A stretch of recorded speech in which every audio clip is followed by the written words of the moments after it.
3 times and you get mashed down to the $75 rate for perpetuity. Yes! Also, there is a band review option. So if you've got a band and you're trying to get your band some exposure, hit me up at sori@gmail.com and I'll show you the details about how to pull that off. You can also jump on Patreon and there is a option on the tiers to be able to get your band reviewed. Yep. Obviously, we can't lie to you, so we can't guarantee a positive review.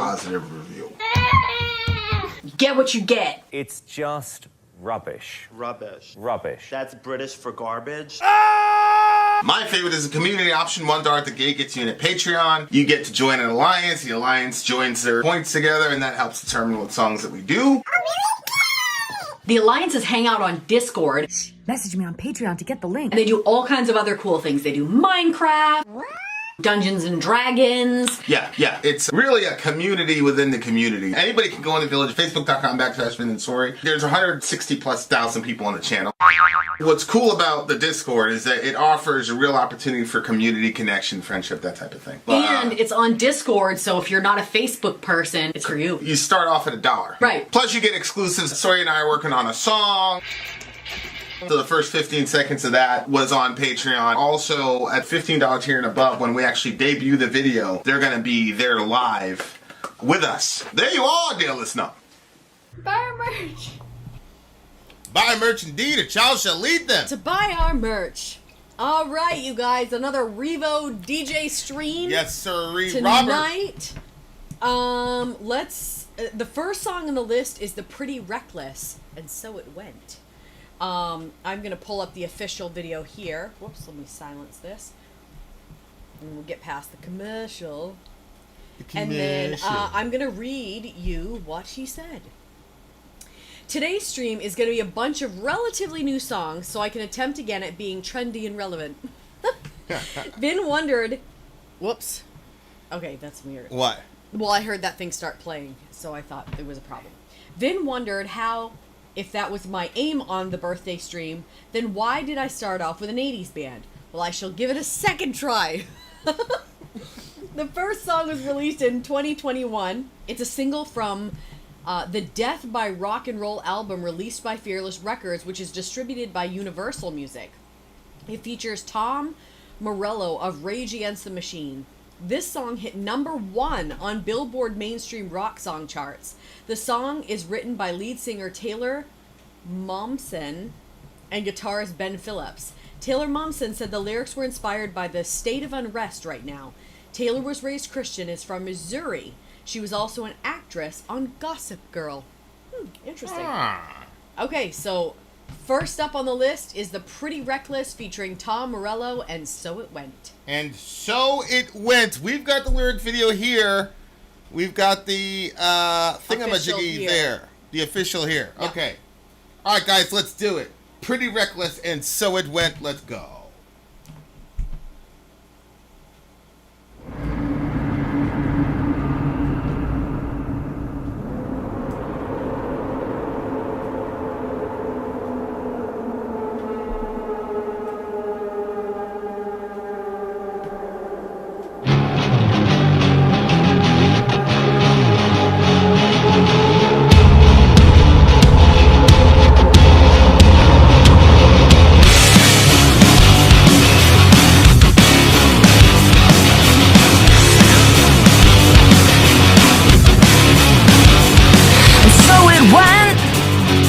Children lost their minds, begging for forgiveness was such a waste of time.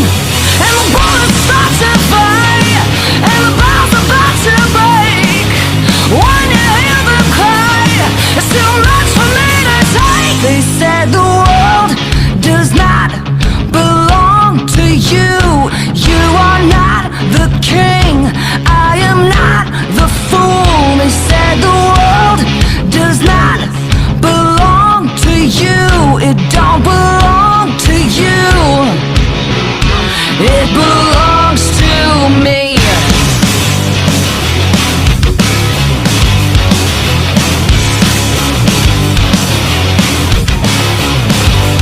And so it went. The children lost their minds, crawling over bodies of those who gave their lives.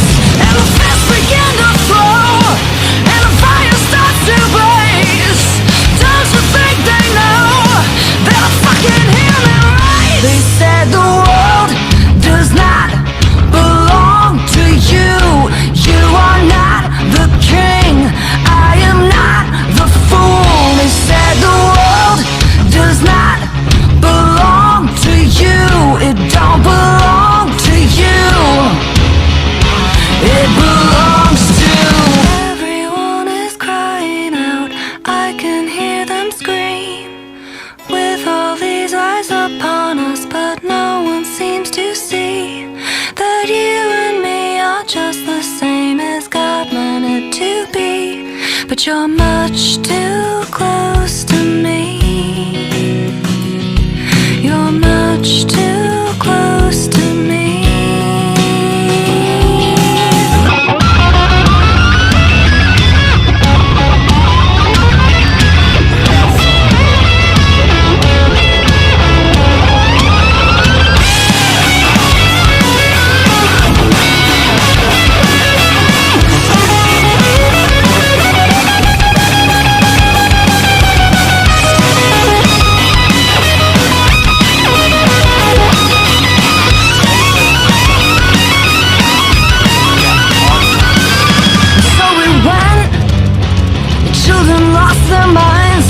Nowhere to run, nowhere to hide.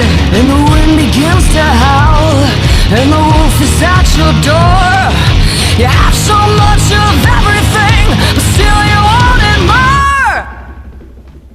They said the world does not belong to you.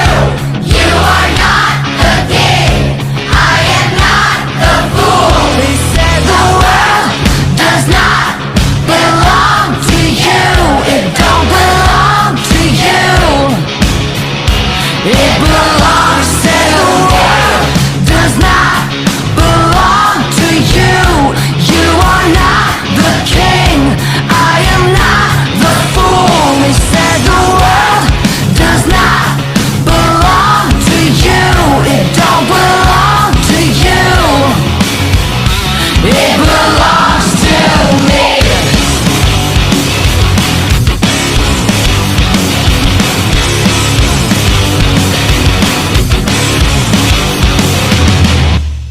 Oh, that would have, if they would have just ended with a little blast beat.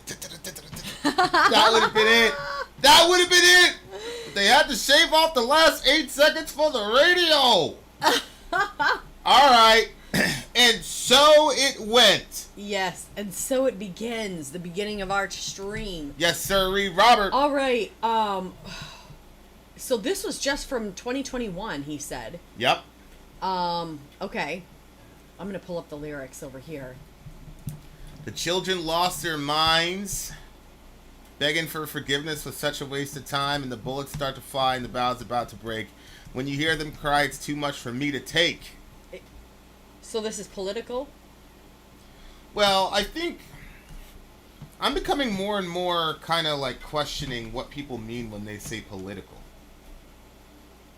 Like, I don't know what that means anymore. Well, it's talking about the world, the zeitgeist, the environment that we find ourselves in when there's war, and we're talking about a king and how the king is making the decisions for other people. Yeah, and it looks like, I mean, this is the narrative. The narrative is that, well, there's a bunch of narratives around this concept of the king, or like elitists who believe the world only belongs to them. Mm-hmm. And like you'll hear this like presupposition when people talk, and they don't realize that what they're saying. They'll say things like, "Oh man, we've got an overpopulation problem." Oh right, yeah. Right. And then, I had a good friend. Suppose we fix that. I had a good friend one time. He brought up this overpopulation problem. I said, "Okay, you first." And he was really angry at me. And I'm like, say, did it offend him? Yeah, he was like really like legit offended that I would say something like that. I'm like, bruh, how do you plan to solve the overpopulation problem then? I'm not going to talk about, the solution that he had, but that kind of attitude where it's like, oh, I mean, what do you mean just assume the world belongs to you? You're not going to talk about it? I mean, why? For time? Well, I don't want to keep beating the same horse over and over again. I mean, my point is that the statement that he made indicates that he believes that he's like part of some separate class. Absolutely. You see it all the time, yeah. So if there's an overpopulation problem, surely it's not going to come to me, right? So that's a really extreme example when you have to get extreme, because he was what we would all consider a normal person. Normal people don't think generally in those sort of Machiavellian categories. Yeah. But it is like the stereotype for, Bernie Sanders, he was demonizing millionaires in 2016, and then he became a millionaire himself, so he could only say that the billionaires were bad people. You usually do the voice of billionaires. The millionaires and the billionaires. And then he became a millionaire, and all of a sudden it was the billionaires that are a problem. And then once he gets Elon money, it'll be the trillionaires. Yeah, the trillionaires. They'll be the problem. But like my point is, again, this is a stereotype. This is the perspective of like common people when you look at like the elites or the 1%. Like they don't really believe that we're equal to them, and it doesn't really matter like race or whatever. I mean, sure, they see race, whatever, but like the way they do things, the decisions that they make, like for example, going to war.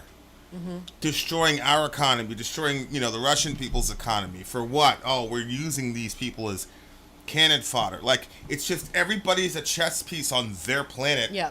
And so if we're here, like we're like squatters on their territory. Mm-hmm. So if they decide to move whole countries around like they did during the Arab Spring, that's okay.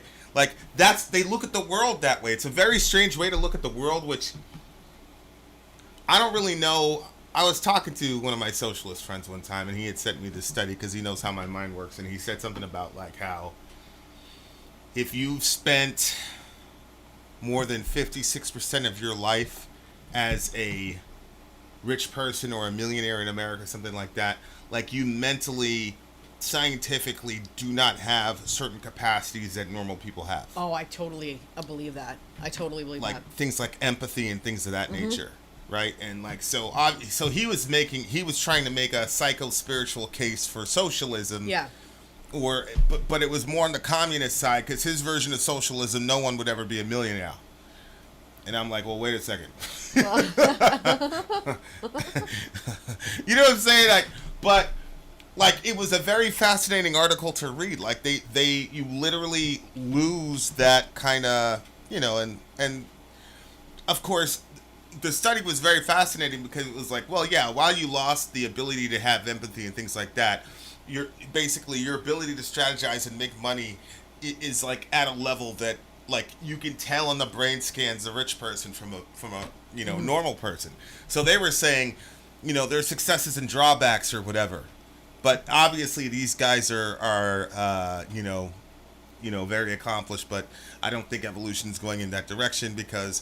The way that it was just a very fascinating study. But anyway, that's what the song like felt like to me, and that's why when she said like the world doesn't belong to you, in one of the segues into the choruses, the next word was everyone.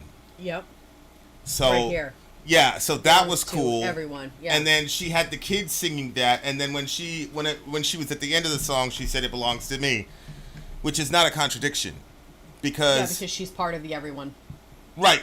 There's the collective, and then there's also the individual sort of aspect to it as well. I thought it was a really deep song.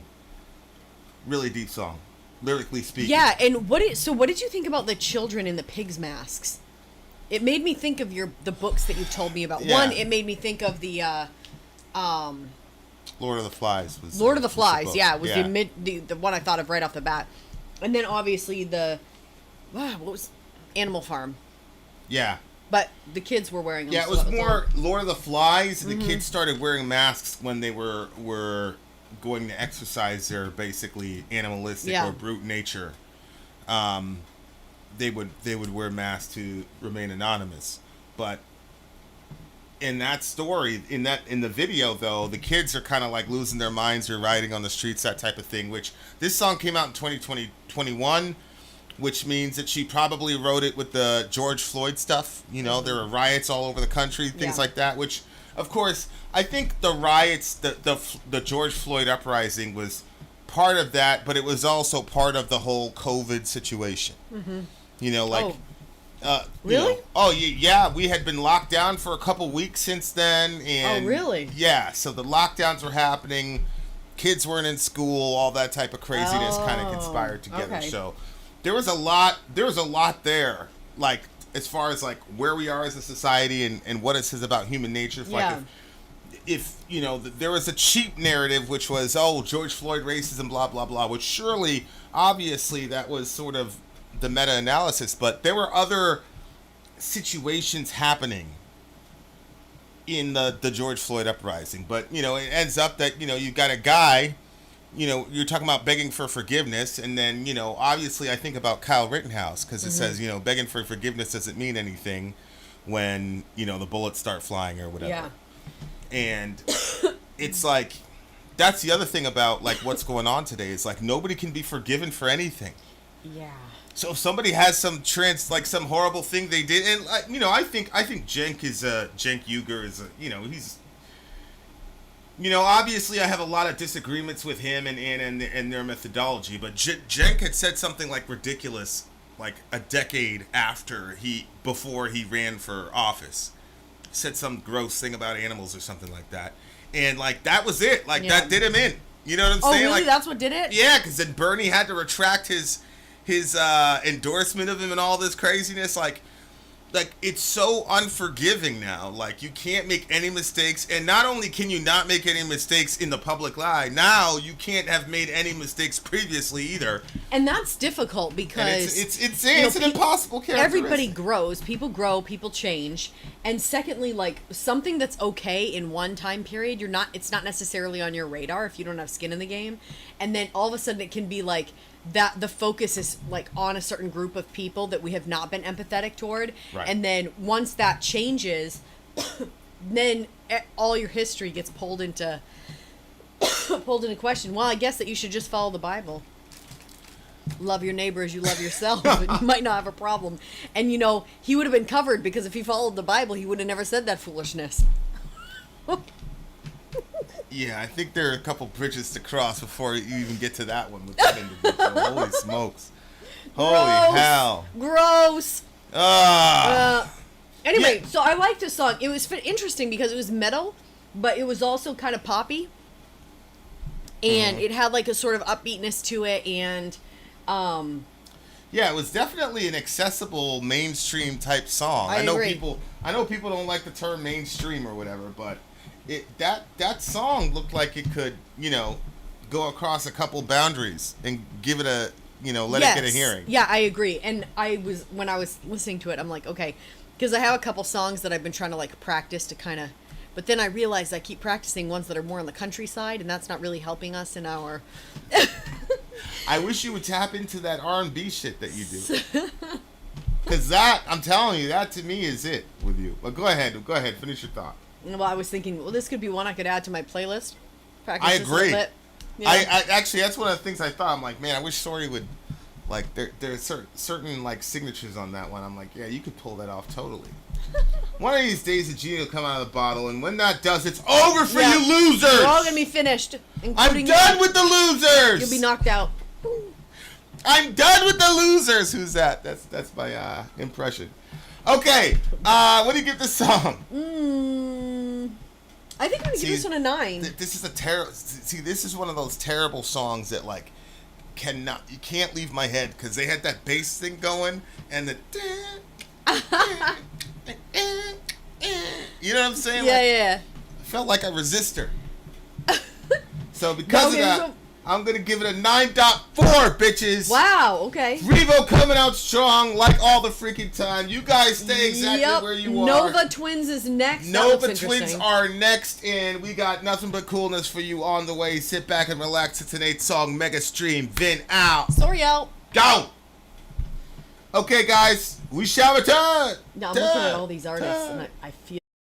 I'm Vin. I'm sorry. If you would like to get your song reviewed, dear listener, there's the Filthy Capitalist option. As Sori says, 125 gets you straight to the head of the line. You don't have to be a part of the alliance. You don't have to be part of the group. Wait a minute. And the biggest thing is you don't have to wait. You hop, skip, and jump right in front of everybody. 125 gets you there. You do that 3 times and then get mashed down to the $75 rate for perpetuity. Yes! Also, there is a band review option. So if you've got a band and you're trying to get your band some exposure, hit me up at itsori@gmail.com and I'll show you the details about how to pull that off. You can also jump on Patreon, and there is a option on the tiers to be able to get your band reviewed. Obviously, we can't lie to you, so we can't guarantee a positive review. Get what you get. It's just rubbish. Rubbish. Rubbish. That's British for garbage. Ah! My favorite is the community option. $1 at the gate gets you in at Patreon. You get to join an alliance. The alliance joins their points together, and that helps determine what songs that we do. The alliances hang out on Discord. Message me on Patreon to get the link. And they do all kinds of other cool things. They do Minecraft, Dungeons and Dragons. Yeah. It's really a community within the community. Anybody can go in the village, facebook.com/Vin and Sori. There's 160,000+ people on the channel. What's cool about the Discord is that it offers a real opportunity for community connection, friendship, that type of thing. And it's on Discord, so if you're not a Facebook person, it's for you. You start off at $1. Right. Plus you get exclusives. Sori and I are working on a song. So the first 15 seconds of that was on Patreon. Also, at $15 tier and above, when we actually debut the video, they're going to be there live with us. There you are, dear listener. Buy our merch. Buy our merch indeed, and y'all shall lead them. To buy our merch. What an interesting conversation. Holy shit. Yes, definitely. Definitely. Nova Twins is up next. Right now we're going to do that. Antagonist is the name of the song. This was released in October of 2021, and the lead singer is from their second album, Supernova. It was released by Marshall Records and distributed by Warner Music. They are from London, UK. Okay. Nova Twins. Antagonist. From London. Let me just make sure. One of those girls had the puffs. Yep. Babe, can you just pass me the plug? Because I'm just going to plug into this one. So, what are you talking about? Because we're going to listen to the official from here.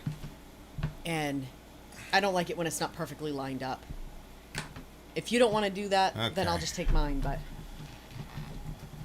Alright, here we go, guys. Hold on. 4, 3, 2, what are you doing? 1. Skip the ad. Okay, ready? No. Okay, so I'm going to announce to the audience what they're watching. Okay? You weirdo. Do it. Alright, guys, here we go. Nova Twins, the Antagonist. Let's check it out.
Okay.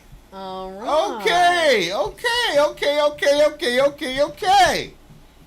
Whoops. You know, I don't know if Neil meant this as a compliment or what. He said, sort of comes off as an updated form of nu metal. I completely agree. Yes, I agree. I completely agree. And the great news is that I love nu metal. Industrial pop. That's what it sounded like to me. Yeah, industrial pop. I agree with nu Barry. metal. Yeah, industrial pop, nu metal adjacent. Yeah, IPNA. I just coined the term. Yeah, I love nu metal. You know, that's one of the things that I've been frustrated about. Like I'm not able to play like my own original. I can't write my own original nu metal song. Nope. So that's been a real deep source of frustration. Yeah, There's a lot of things about that guitar that really frustrate me. Go ahead. What were you gonna say? It's funny because you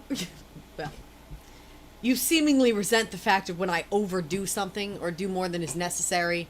Like, you're just overcomplicating things, etc., etc. But that is what you are doing every time you sit down to try to do a nu metal. Like, you put so much into it, it makes it not nu metal. Yeah. So, I resent you.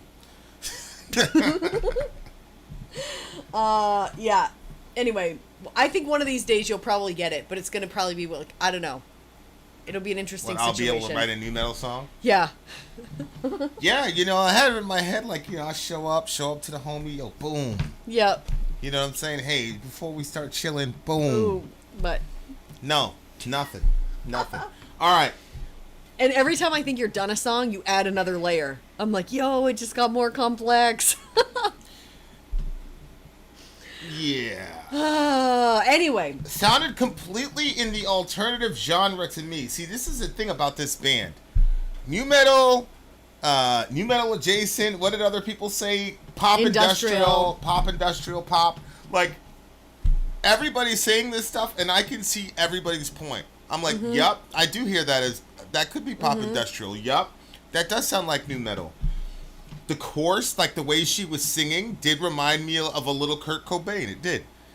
Like, really? Yeah. When they started taking off, I was like, yeah, I could hear Kurt Cobain. So they have a little bit of everything in their style, but they're able to make it. You know how I am. It's like, oh, a kid just, he told a story, and one day you're on Mars, and the next day, you're in a helicopter. Like. So usually, in my mind, that stuff doesn't usually work. But with this particular band, it did work. I thought it worked. I thought it worked pretty good. Well, I mean, I didn't think it felt like disjointed like some music does. To me, it sounded very similar throughout the whole song. What sounded similar throughout the song? Musically, it just sounded like the same throughout the whole thing. Like, I didn't hear a lot of variation. What did you think the message of the song? I agree with you. Sonically, there was little to no variation. Yeah, I agree 100%. But I had there was decided a lot of variation with their hair. Thank you for changing their hair. Right, I had decided pretty early. I'm like, okay, this is not about like mastering the instrument. You see what I'm saying? Like. His thing, the distortion pedal's there, the fuzz, the distortion's up to 10, the reverb's up to 10. I don't care. You know what I'm saying? Yeah. Very fun. Like me, I would never be able to like have the discipline to write something like that and just let it be fun. I'd be like, nah, that's trash. Well, I don't know. Remember we had that song "Bitch Wear Your Mask"? Yeah, it was a hit. I don't know why we never published that song, bro. It was you? All right. Was me. Well, you're the source of all my troubles. I am. But I'm also Alright, let's move it along. I'm feeling like a riot. If it's a cure to the cause, then we have to get violent. I'm not starting fires. Whoever sparked the match broke perpetual silence. Thunder and lightning. Hear the sound of the dead choirs roar. Still fighting. No, I'm not frightened. Look me in the face. Say you've never met someone like. I'm the catalyst. I'm the antagonist. I'm the catalyst. Someone like me. Mm-hmm. It's a fight that you know that you're going to lose. I'm a star thrower. Yeah, coming straight for you. Know what I came here for. If it ain't love, then there's only war. I bet you never met someone like... I'm feeling like a riot. Got the strength of a titan. I'm made out of iron. Isn't that how they talk? in all black attire, thundering lightning. I'm your poltergeist. Know when you're fucking hiding. Yeah, you should be frightened. Look me in the face. Okay, that little bar right there. That's a decent rap bar. Mm-hmm. That's a decent rap bar. And you heard it when she was doing it too. Yeah. I was like, oh, she's rapping. Yeah, and she definitely had that attitude about it too. Which, you know, it's funny. Like watching official videos sometimes is really bad for the song or really good for the song. I like the best song that I've rated so far of the year was that Japanese band. I think they were Japanese with all the red. Yeah. And their presentation had such an effect on me. Just the sonic presentation itself. Oh, that's so annoying to me that I don't remember what the name of it was. Oh yeah, I don't remember the name of the band. And we had the wrong lyrics up the entire time as well on that song. So, but like these guys, I like the physical presentation, the presentation and the attitude. You know, made it for you. You know what it's like? It's like there's some band. There are some bands that I look at like UFC. Mm-hmm. There's other bands that I look at like boxing. Mm-hmm. And then there are other bands I look at like like wrestling, like professional wrestling, where like it's not necessarily about the skill of the person. It's about the character, the charisma, and the story you put around this basic leg drop. Mm-hmm. So like Hulk Hogan had this leg drop. He literally would just jump in the air with his leg at a 90-degree angle. It was like supposed to be this devastating thing that put people in the like. But it was just the charisma of Hulk Hogan, and then you're doing this, and he gets up when he's about to be beaten, and all this other shit. Like, so bands like this, to me, it's like, yeah, man, like they're not like grade A wrestlers. Like, okay, the jiu-jitsu's not gonna be there, but it's all the shit surrounding it. So they're playing a basic E chord, but they're doing it with hella attitude, and I'm good with that. So that's how I'm rating the song. So in this particular song, the video actually was pretty helpful. Was this the band you were just talking about? Yeah, I think it was Guyan. Guyan, I don't know. Ziraki. Yeah. Shout out to Curtis. Yeah, I mean, I hear what you're saying. I don't know. Maybe, I mean, this came out in 2021. I was curious when it was playing, like, what our kids would think of it, as in our daughters. Yeah. For, like, and I don't know if, like, sometimes our daughters will show us songs that I'm like, really? I'm not feeling it. Right. And then I'll show them, like, songs from when I was, like, 16. And I'll be like, isn't this so great? And they're like, ew, this is not a good song.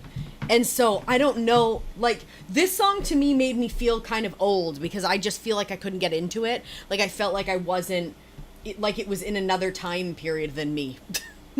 I just couldn't really, I was like, nah, I just can't. I mean, that's interesting. I appreciate the lyrical content, like, that when I was, like, you know, a later teenager, when I was finally able to sneak music into my life, I did like songs that were like female empowerment songs, like, you know. Well, that's what I took this song as, and like. It was definitely like that, yeah. It's you know. Yeah. We're empowered. Yeah. You should be afraid of me. Yeah, and like. I'm with it. And it was. Go ahead, shorty. She's talking about herself, so I kind of, like, I think that you have to have a certain level of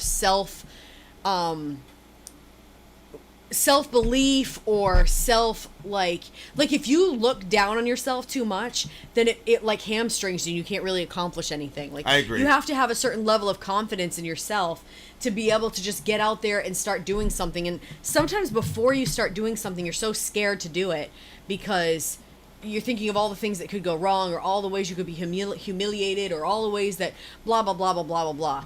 And then you never start. And when you're in that situation, you miss out on a lot of stuff. So you have to have a certain level of like, no, you know, like, I got this, so you can get out there and do things. And then a lot of times you're surprised once you're out there and you're doing it that you're having a lot better of a time than you thought you were going to. So I do think it's a positive message and an important message, especially I think for girls, because girls have a lot that they have to face now with the internet and school. And so I think that, you know, like, I like that she's talking about being like a game changer. I don't know how they do it. Yeah, how they do it. Man, listen. No, like I literally don't know. I know. 'Cause our kids aren't in public school, so. I'm on this like Facebook group for girls, like, you know, you help them out and whatever. And like this one girl like posted pictures because she was insecure about her body, but then she put pictures of herself out there, and all I could think about was that, you know, the Netflix documentary, The Most Hated Man on the Internet. I'm like, oh no, she shouldn't do this. But then sometimes I'm like, I just need to embrace that I'm a mom and just be like, come with that mom energy and be like, honey. Yeah, the Spice Girls came out. They had to sing Girl Power. Yeah. And, you know, I was in New York City at the time. You know what I'm saying? Okay. So, like, it was something like in the periphery, like, Girl Power. And, you know, obviously, me and my folks were like, yo, that shit's corny, bro. Like, we weren't even like, oh, we don't care about women. Because, you know, we had Lil' Kim, we had Foxy Brown, so... We had categories for that. It was just corny. You know what I'm saying? Like, girl power, blah, blah, blah. But I always liked that. That shit was huge. But what's what I'm saying? Like, I was in high school in the gutter in the Bronx, and there were girls walking around with girl power patches and shit. And I'm like, yo, like, that's how little they're getting that kind of message in the media. That's something that corny and thoughtless. Exactly. Is a rallying cry. Exactly. Because... you know, they're not going to play Ignota or whatever that lady is, the crazy one that talks about the dogs eating the people's bodies and shit. Like, I forgot the lady. She was terrifying. We did a review, Linguina Ignota or something like that. The girl's remember the whole monster with the serial killer? Yeah. Like, obviously, I feel like she's a really basically get her name right. I think she's a really powerful female voice. Like, she's still feminine to me. Like, 100% presents as feminine, but there's that energy, like you know, like Lord of the Rings, when that witch lady almost went crazy with the ring, and she's like, so like that just tells me, like, yo, it's not that there aren't female artists that can make you feel empowered or preach that message. It's just that MTV, Anarchy 99 brought it to us. MTV is not going to prop up that person. They're going to prop up, you know, the Spice Girls had to, you know, shake their ass and do all this other shit. Then they were able to say girl power, which in my view obviously defeats the purpose. But you get what I'm saying. I love that these girls went out there, they're saying what they're saying, they're confrontational, but, you know, they're not, it's not like drawing, it's not, hey, pay attention to my body, look at what I can do. It's like, hey, I got the guitar, we're having fun, I have crazy hair. That's the thing. I felt like there was a lot of fun in there. Yeah, that's what I'm saying. Like, she didn't have to be sexualized. And I'm not saying that a girl can't display her sexuality in, you know, as an art form. I'm just saying, you guys know what it is. It immediately gets commoditized and all the rest of it. I ain't going to tell you guys that. But, like, it was cool to see, like, the girls that were doing their thing. They had their own style, and it had nothing to do, really, with their bodies. It was just their charisma, their personality, and you know, the delusion that, you know, she's probably 5'2", 120 pounds, but she's going to take on the world. Okay, I'm with it. I'm with it. So that is going to get a 9.4 from me, dear listener. Whoa, it's a 7.2 for me. Whoa, a 7.2? Yeah. Oh my God. You're really, really, really checked out. You're really checked out. You're really checked out. You're really an old timer. You're the worst. All right. Can't have an opinion as a female over here, I guess. Oh boy, here we go. White woman in distress. I hear Sadie on the steed. Good thing Amy isn't here. I'd be getting it from both directions. All right. Black Veil Brides is up next. Black Veil Brides, Crimson Skies, bitches, Vin out. Sorry, out. Gone. I gotta go check the food. 2 9.4s in a row. Yeah, that's genuinely how I felt about it, bro. I don't really know what's going on with the petty section right now. Sori wasn't into 90s alternative back in the day. No, she was not. You know what's crazy to me is, like, I wasn't into 90s alternative either in the 90s. I was into Street Fighter 2, baseball, taekwondo. That was my life. Street Fighter 2, baseball, and taekwondo. That was my life in that period of time. But my older brother was always into music. He was obviously more on the hip hop and R&B side, but at the time, like, BET wasn't really like a 24/7 thing. Like, so anyway, you know, he had an MTV on the entire time, because I never claimed any of the TV time, because I was either in my room playing Street Fighter 2, or I was outside practicing with Tristan, or I was, you know, trying to practice my kata and make sure my form was perfect for the tournament, all that type of stuff. So, but the 90s rock was always in the background. It's like a soundtrack in my life. It's kind of interesting. Like, I just realized that when I was doing the grunge stream. We did an entire grunge week, and every song we did was a grunge song. And, like, I didn't know any of those songs, but all of them were familiar. And I realized it was because I would be in my room playing, and Junior would be out in the living room, and MTV on 24/7. So yeah, it's funny. So then now when I hear a Nirvana song or things like that, it's like, yo, I remember that. It brings me back to that place in Florida. And then at the same time, it's like, but yo, I never really heard this song before. Holy shit, that Jeremy song is deep as hell, bro. Like, this kid went up and shot up the school. Like, to think that he was talking about that in the 90s. And to be like, yo, it's worse now. Like, I don't even care about, I'm not even talking about the debate, and you know what I'm saying, like the elephant in the room debate relative to the school shooting. Like, I'm not even talking about that. I'm just talking about how, as a kid, I'm not really paying attention to this significant song, like this significant moment in music and American history. I'm not paying attention to that because I'm playing Street Fighter 2. And then I start this YouTube channel a couple of years ago. Now I hear the full song, and I see what it's about, and I see the video, and I see what it's about. And then I turn on the TV, and then there's, you know, Uvalde or whatever. It's just a crazy experience, like. And obviously all the stuff I've been dealing with consciousness and things like that, it's just a very weird meta experience. It's like you're traveling back in time, because, like, you feel, I remember those feelings, I remember those emotions, you know what I'm saying? And they weren't like heavy feelings or emotions. It was just, this is what it like to be in Florida. You know what I'm saying? So anyway, trippy situation.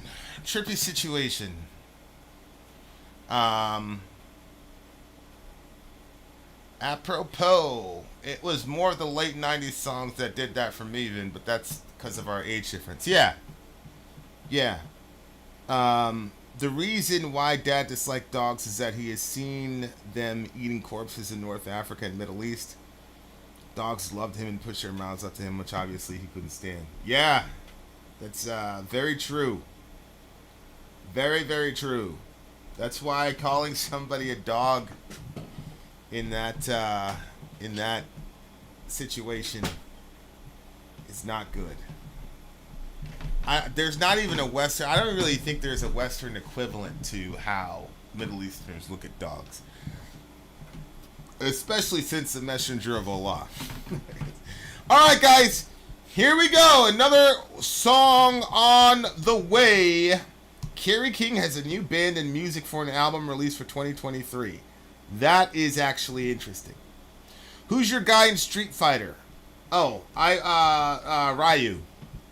Ryu's my guy in Street Fighter, and then Chun-Li.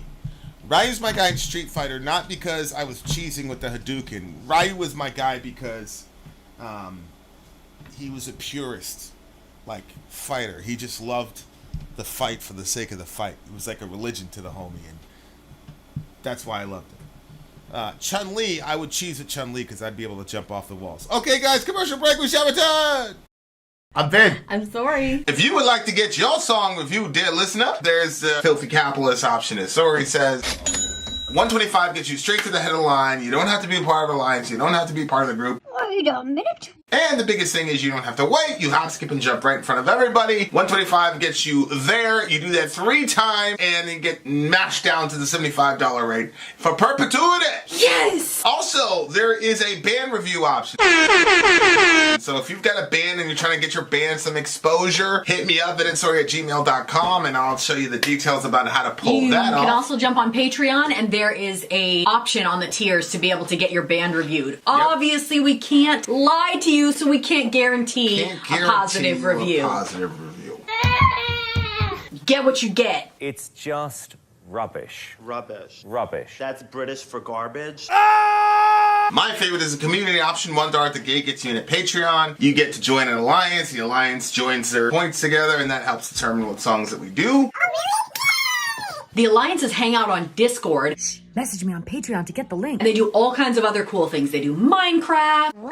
Dungeons and Dragons. Yeah. It's really a community within the community. Anybody can go in the village, facebook.com/Vin and Sori. There's 160,000+ people on the channel. What's cool about the Discord is that it offers a real opportunity for community connection, friendship, that type of thing. But, And it's on Discord, so if you're not a Facebook person, it's for you. You start off at $1. Right. Plus you get exclusives. Sori and I are working on a song. So the first 15 seconds of that was on Patreon. Also, at $15 tier and above, when we actually debut the video, they're going to be there live with us. There you are, dear listener. Buy our merch. Buy our merch indeed, a child shall eat them. To buy our merch. Yes, dear listener. Yes, dear listener. Yes, Black dear listener. Black Veil Brides. Crimson Skies is the name of the song for the big homie Revo in his trendy and relevant stream.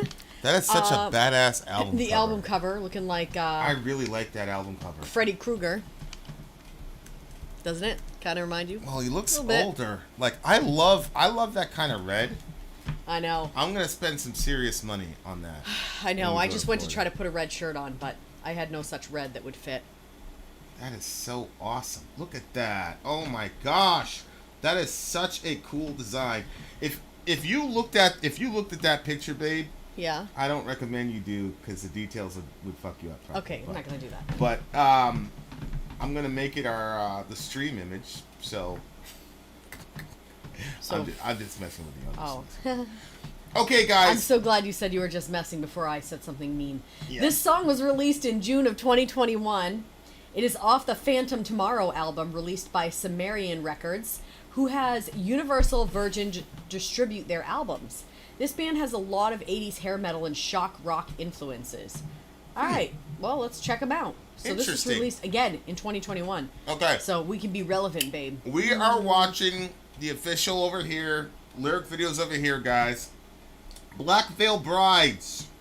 The big homie Revo, as you can see here. Everybody type 22 in appreciation for the homie. Here we go, Black Veil Brides, kids and skies, let's go!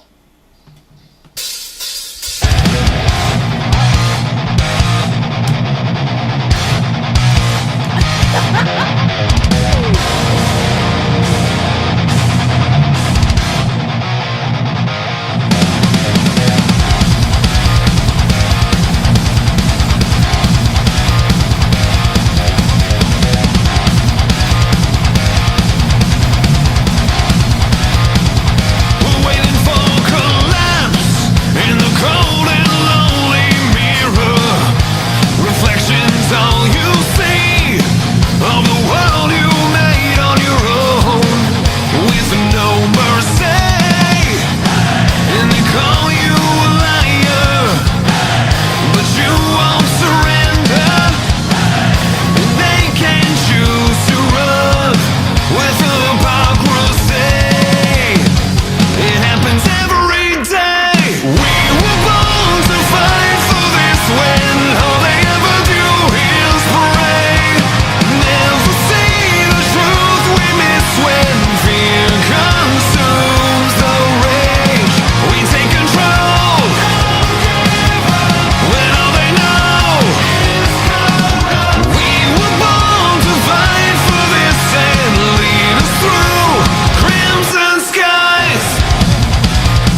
released. Yep. It was released when? Go back. What? Go back to where? Go back to Genius. What was it? Oh, Genius. Is it January of June? Okay, so it was released in June 2021. Okay.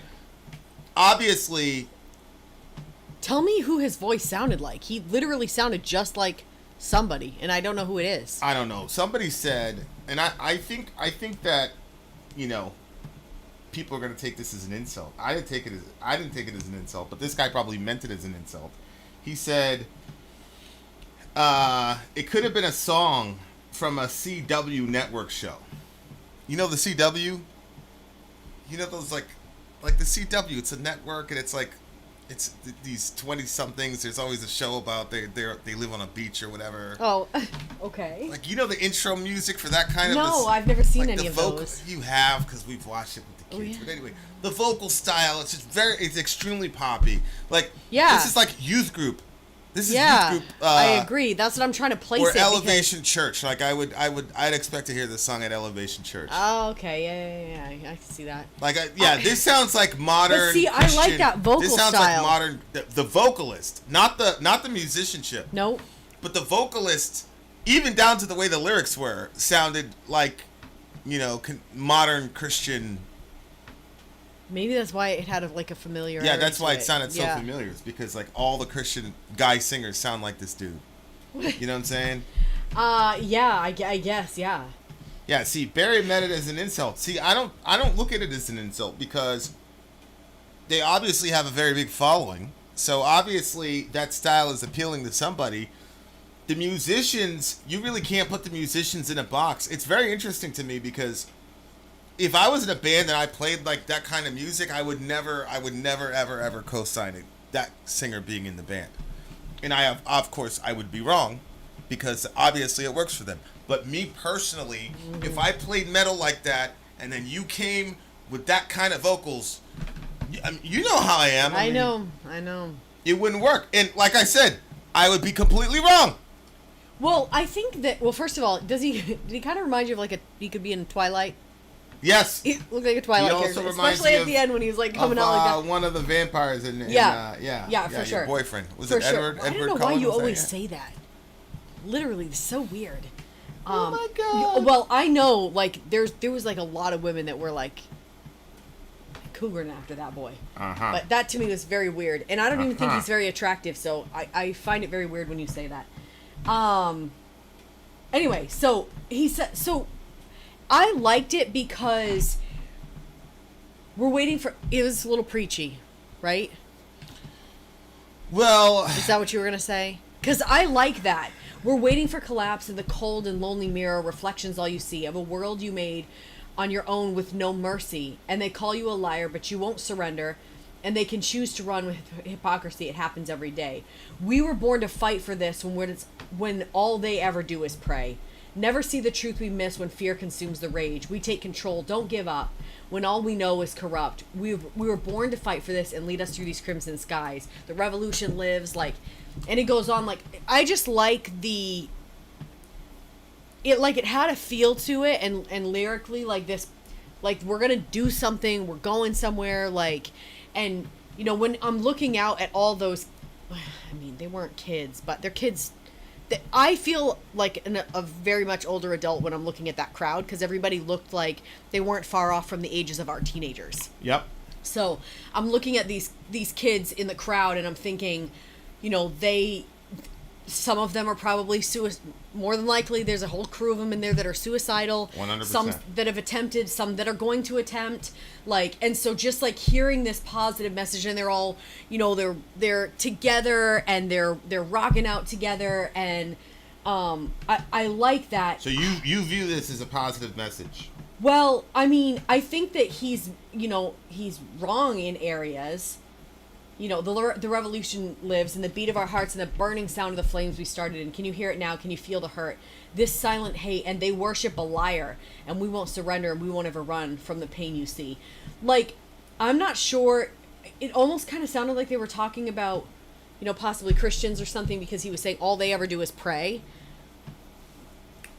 Well, but they're going to actually do something actionable. well, that's probably in reference to thoughts and prayers. So what happens is we have an obvious problem in this country, and like I said, I don't care what side you're on the gun discussion. I'm not at this moment. I'm just explaining the song. Like, we have a problem. People die in America in ways and it at volume that other people don't die at. Right. And you got one side that says, you know, we need to get rid of the AR-15, whatever. And you have another side that every single time this happens, they have two scripted responses. One is, our thoughts and prayers goes out to the family and all the victims, blah, blah, blah, blah, blah. And the next one is, we need the Second Amendment. So they're saying we were born to fight for this when all they ever do is pray. I think that's a criticism to... I think you have to make a distinction between modern American evangelicalism or even modern American right-wing evangelicalism versus Christianity. So the prevalence of firearms in our country, of firearms in our country, for example, and how adjacent we are as a movement to the gun lobby. I was watching James White because James White travels and stuff like that, and so there are all these Europeans that he was interfacing with, and they were like, "What the hell is going on with you guys and your guns?" Like, and the guy was like, "Holy shit, you've got a gun!" And White's like, "Yeah, I'm gonna go to the range," and they were like, So my point is, like, it's a certain version of Christianity that reacts to the gun stuff that way. It's not all Christianity. It's specifically our brand of Christianity specifically that reacts that way. Yeah. And so we're the most influential country in the world, but we're, as far as like the global church, we're in the minority, obviously. So most people in the church are not Christians. I mean, most people in the church are not Americans. Yeah. Right? Most people in the church are not Americans. I was rolling with the first. Yeah. My point is, we're talking about a very specific denomination and flavor and version of Christianity that has a knee-jerk response to gun tragedies, which is pray, and then they go on to say they worship a liar, which is obviously a reference to Donald Trump, obviously. Oh. That's why I said, like, how positive is the song, really? You know what I'm saying? Because one of the things that used to perturb me the entire time, and I'm so relieved that Trump is no longer the president, so I don't have to deal with this, although I'm looking down the barrel of a DeSantis, and I keep telling people, if you thought Trump was bad because of tweets, this dude just brought up a law from 1947 to go after these, and honestly, man, fuck those people. Honestly, who are we talking about? These people, these strippers or whatever in front of kids or whatever. Oh, yeah. He went and found a 1947 decency law to go after them. Like, that's Ron DeSantis. Yeah. Like, Trump. No issue with that. Trump will tweet about it and say, blah, blah, blah, and all the LGBT people. Like, DeSantis won't tweet about nothing. He's in his books, and he's going to find a way to fuck you up. Oh, there it is, 1947. That's what we're going to do. So, my point is, I'm still in this situation where, like, I have the craziest idea of all time. And my idea is that if you were on the left, you should support Donald Trump for president. Okay. The reason I'm saying that is because if the economy rebounds with Trump, then we can go back to worrying about other issues. But if you get DeSantis in there, the economy will rebound. But I'm telling you, America is going to be changed fundamentally in ways that people can't even imagine at this point. Like, I've been tracking this dude, DeSantis. You'll notice, like, I haven't shot any middle America specifically about him. I've been tracking dude. And, like, he is massively dangerous. Really? Extremely dangerous.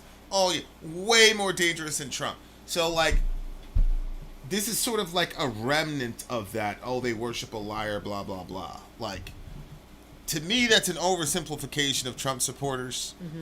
But what I would say is, Ron DeSantis is dangerous. I think Trump will annoy you for 4 years, but he's not going to do anything to materially harm you or the Mm-hmm. people that you love. Like, aside from January 6th, which is a hell of an asterisk, Mm-hmm. he didn't do anything to materially attack LGBT people. He didn't, you know what I'm saying? Yeah. Like, he doesn't have the wherewithal to say, let me dig something up from 1947. Like, that shit is terrifying. It terrifies me, because I'm like, yo. Yeah. There's a lot of laws that should have been done away with a long time See ago what I'm that are saying? still sitting out Exactly. there. Exactly. Yeah. Like, dude, like. Yeah, that is pretty. So my thing is like, yo, the only hope you have is you vote for Trump. The economy fixes itself, and then a Democrat can then run on issues that are going to be important. Mm-hmm. But, and I think a Democrat could beat Ron DeSantis if we've had 4 years of Trump. But, you know, I don't think anybody's going to go with it. But anyway, for me, so while I'm listening to this song, I'm like, you know, they worship a liar, but we won't surrender. I get it. Like, we're a younger generation. We're going to inherit the earth, yada, yada, yada. Mm-hmm. To your point, if they don't kill themselves first, right? Which is what the Crimson Skies thing was about. Like, Yeah. the sky is raining blood because we have Trump in Oh, office. You know what I'm gosh, saying? Like, that's not what I took from it. yeah, we're gonna make it through these crimson skies. Like the, My you word, know. of course that's what it means. Yeah, the sky is raining blood because bad people are in charge, and like I agree, but it's not Trump who's doing this proxy war Yeah. bullshit with Russia right now, bro. It's Biden. You know what I'm saying? So my only fear when people would talk about how much of a liar Trump was, I'm like, they're all liars. Yeah. Like, to me, like, the only people that the demonization of Trump benefits are like establishment Democrats. Like, those are the only people that benefit from demonizing Trump. Like, progressives will never benefit from that, because what's going to happen is when you put Trump up as like the epitome of all evil, they put their bullshit candidate in there and say, hey, do you want Hitler in there or what? Which is exactly what Biden did. His wife went in there and said, yeah, well, you're going to have to swallow it. And either swallow my husband or deal with Donald Trump. Like, what the fuck? Like, that's your wife, bro. Like, that's your number one fan. That's your ace. And that was her rallying cry. So, like, Yeah. demonizing Trump, like, is a great strategy to make it so that you have to vote for an establishment Democrat. But if I was a progressive person right now, I would say we all need to vote for Trump. We need to push Trump. We need to vote for him, because Ron DeSantis, I'm telling you, it is not a game. Yeah. Yeah. It is not a, and to Sadie's point, Trump lied about dumb shit. He did. It was just dumb shit. You know, I'm the best businessman in the world. We have a great school. Everything is great. Like, oh yeah. Like, you know what I'm saying? Like, he said he was the best president for black people since Abraham Lincoln. Right. Yeah, that Kennedy Trump, I don't know. But anyway, like, that's my only thing about the song. Like, I actually like the song. I like the pop thing. You know what I'm saying? Like, I wouldn't do it if it was in my band, but it's not my band, so I don't care. Uh-huh. But they're talking about real shit, and like the spirit of the song, I'm 100% with it. Even if I disagree with the nuts and bolts of every little jot and tittle of what he said, sure, there's some disagreement there. But I love, like, I'll tell you what, like, this generation, the millennials and the zillennials, those kids they're just like dialed in, man. They're like legitimately dialed. Like, our kids are watching yeah, like 2-3 I hours. agree with that. Yeah. That's. It's weird to me. I say but they yeah. watch about 2-3 hours a week of political commentary, and that's an understatement, probably. Massive understatement. Yeah. So like, these kids these days are like really, really dialed in, and they've got their own opinions. And like, if you argue with them and you don't come prepared, like, you will lose. Like, so kids in this generation, they're different. Like, they get mocked a lot. Millennials get mocked. You know, we're at the end of millennials. Millennials get mocked a lot. Millennials, you know, they get looked down upon and all the rest of it. Like, they're inheriting a fucking hellscape. Like, Yeah. look at their options. Joe Biden, Donald Trump, or Ron DeSantis. These are the options that, you know, first-time voters are going to be presented with.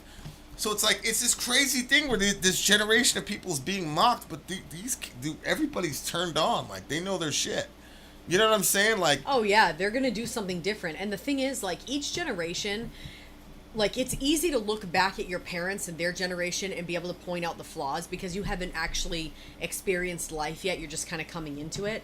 But I think that that's helpful in ways because they're gonna see flaws of our generation, And they're going to say, well, we're not going along with that. And they're going to change things just like we, we're changing things too, so. Yeah. And then I think that's what. That's what I'm saying. Songs and, like and this the are thing important. is, like, they lived through the threats of the school shootings. Like, as a parent, like, you're scared about that, I'm sure. But as a student, that's going to be a whole nother thing to have to live through that. And you don't know day to day if you're going to make it out alive at your school. So that is going to influence them to vote differently, to act differently, to do different things, because they're going to come up with different solutions than we are, because what we're doing sure as hell is not working. That's such a good point. I can relate to it, but I was in a very extreme circumstance in the Bronx, New York. So it was almost actually safer, to be honest with you. And the reason is it was like an airport going to school. We had to walk through metal detectors, and then you had to have the wand, and you had to have all this. And I'll never forget, man, nerdiest kid in the school, white dude. Nobody talked to him, nobody messed with him. He's always by himself. They jammed him up one time at the little airport thing as he was going to school. I never saw him again. I was like, yo, what happened to Rick? It's like, yo, he had a gun, bro. They caught him with a gun. I'm like, that little nerdy white kid. That terrified. I was fucked up for like weeks over that shit. Because I'm like, you can't. There's no everybody algorithm. is carrying shit. Like, what the hell? Like, what was this kid like? Nobody messed with this kid. This kid was like completely invisible, and he felt he had to carry. Why. Like that moment was so influential to me. Like, I actually went to Miss Nasser, the principal, because I couldn't believe that's why he got expelled. I went to Miss Nasser, the principal. I said, yo, did you guys expel anybody in the last couple of weeks? Because I knew she wasn't going to be able. She said, she looked at me and she said, you should be careful about people you hang out with. And then she left, and I knew, oh my God, the guy's gone. Because I used to talk to him, but I talked to him out of pity. I talked to him out of pity because nobody would talk to him. He was a nobody in the school. So he's carrying, that to me was like, that actually, now I think about it, like that was I made a lot of different decisions after that. Really? Yeah. Wow. You know what I'm saying? Like, and they were not good decisions. But my point is, aside from that situation, if you got into it with people, you knew, like, okay, these guys do this, these guys do that, these guys will cut you, this guy's a killer, it was a jungle, but it was an organized jungle. These kids are going to fucking, forget about it. There's no metal detectors. They're not used to cops walking around, and the cops, they're not, they're going in there, and like at any random day, a dude that like is like pissed off. Thanks, middle. He's gonna go off and murk you and never see your parents again. You're right. Like, that level of stress that those kids are under is unfucking. And the parents, I don't think the parents understand that. That's obviously, terrifying. because the parents are probably scared from their own perspective. But these kids live it day in, day out. That means that they, as a whole, are going to make a generational difference on behalf of that, because they're going to say, well, we're not doing that to our kids. Yeah. You'll see. Yeah. So like, I'm thinking about Daniel. He's 14, 15 years old. Mm-hmm.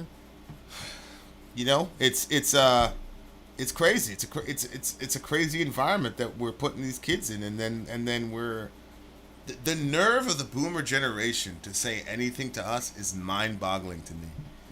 It is mind-fucking boggling to me.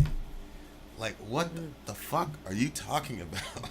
Like, yeah, you went to college for $1,000. Get the fuck out of here, bro. Like. But anyway, shout out to everybody younger than us, man. You guys are, you listen to Daniel or Madison when she gets on, like, they're just like on another level, man. Shout out to all the young people. Yep. It was a little bit preachy. I didn't agree with all the nuts and bolts of it, but I definitely loved the energy. Because even though he said they're liars and all this, like, it wasn't like ugly, bitter, negative energy. No. You know what I'm saying? It wasn't nasty, negative energy. Like, I thought it was these are the encouraging. facts, but we're going to do something. Right. Yeah, I agree. It was encouraging. 9.6. 9.4. Ha! This is my favorite song so far. But we have more songs on the way. Yes, One of them Panic at the Disco is Panic next. at the Disco. Viva Lost Vengeance? Yep. That sounds interesting. Viva Lost Vengeance. All right, we shall return. Vin out. Sorry out. Gone. Okay, commercial break. We'll be right back. I'm Vin. I'm sorry. If you would like to get your song reviewed, dear listener, there's the Filthy Capitalist option. As Sori says, 125 gets you straight to the head of the line. You don't have to be a part of the alliance. You don't have to be part of the group. Wait a minute. And the biggest thing is you don't have to wait. You hop, skip, and jump right in front of everybody. 125 gets you there. You do that 3 times, and you get mashed down to the $75 rate for perpetuity. Yes! Also, there is a band review option. So if you've got a band and you're trying to get your band some exposure, hit me up at itsori@gmail.com, and I'll show you the details about how to pull that off. You can also jump on Patreon, and there is a option on the tiers to be able to get your band reviewed. Obviously, we can't lie to you, so we can't guarantee a positive review. Get what you get. It's just rubbish. Rubbish. Rubbish. That's British for garbage. My favorite is the community option. $1 at the gate gets you in at Patreon. You get to join an alliance. The alliance joins their points together, and that helps determine what songs that we do. The alliances hang out on Discord. Message me on Patreon to get the link. And they do all kinds of other cool things. They do Minecraft, Dungeons and Dragons. Yeah. It's really a community within the community. Anybody can go in the village, facebook.com/Vin and Sori. There's 160,000+ people on the channel. What's cool about the Discord is that it offers a real opportunity for community connection, friendship, that type of thing. And it's on Discord, so if you're not a Facebook person, it's for you. You start off at $1. Right. Plus you get exclusives. Sori and I are working on a song. So the first 15 seconds of that was on Patreon. Also, at $15 tier and above, when we actually debut the video, they're going to be there live with us. There you are, dear listener. Over here. I know. Buy merch indeed, and y'all shall lead them. To buy our merch. Yes, dear listener. Yes, dear listener. Okay. This is Panic at the Disco, Viva Las Vengeance. This song was released June 1st, 2022 by Fueled by Ramen, and distributed by Warner Music. It is the title track of the album that will be released later this month. This is your first reaction to this band. You may know them. They started out as a pop-punk alternative emo band, emo pop band that even had the mid-2000s trend of having song titles that are entire sentences. With their second album, they began exploring 60s pop rock and mixing it with modern pop. Its title is probably a play on the Elvis 1964 song Viva Las Vegas. Viva Las Vegas is where the band is from, and Brandon Urie says about the song, Viva Las Vengeance is a look back at who I was 17 years ago and who I am now with the fondness I didn't have before. This song is power pop in style. Power pop songs have a catchy, upbeat melodies, with lyrics often expressing feelings like despair. Power pop was a term coined by Pete Townshend of The Who in 1967, when promoting a song, said, "Power pop is what we play when the Small Faces used to play, and the kind of pop the Beach Boys played in the days of fun, which I preferred." All right, power pop. Yep. I've never heard that before. Panic at the Disco, Viva Las Vegas. Let's Viva go. Las Vengeance. Sorry. Yes. Unbelievable. Las The things- Vengeance. The things I have to deal with. Here we go. I know, you poor man. At this point, they're not even a band. Brenda's the only remaining member. All right, here we go. Panic at the Disco, Viva Las Vengeance. Let's do this shit. You got the video up? Is it up? Past the commercial and everything? It is. Ready? All right, 1, 2, 3, go! Our next guest is one of today's top acts. Here tonight, they're going to perform the titular song of their incredible new album. Please welcome Panic at the Disco.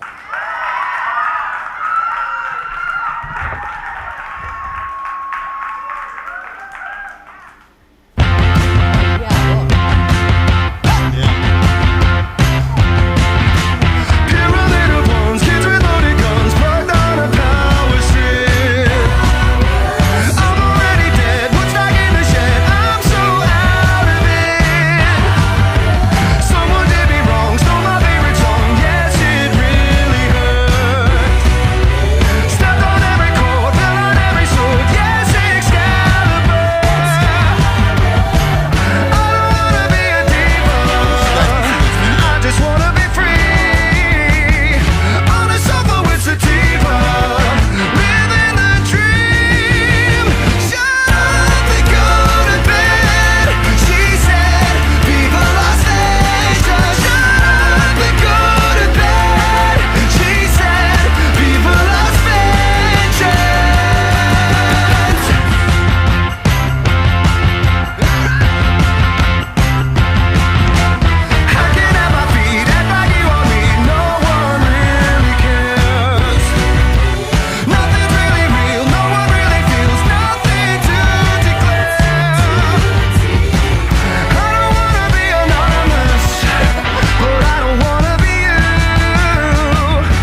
Shut up, go to bed. Viva Las Vengeance. Shut up!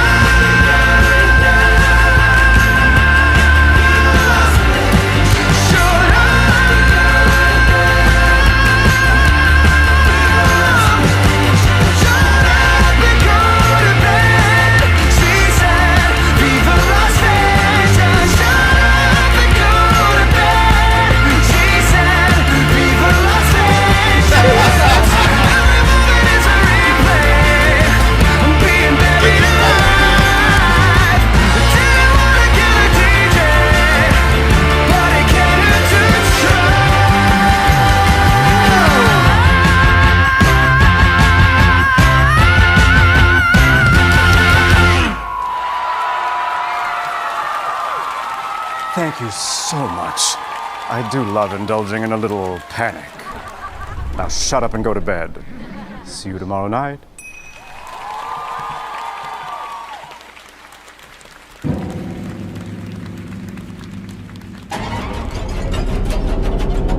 Uh-oh.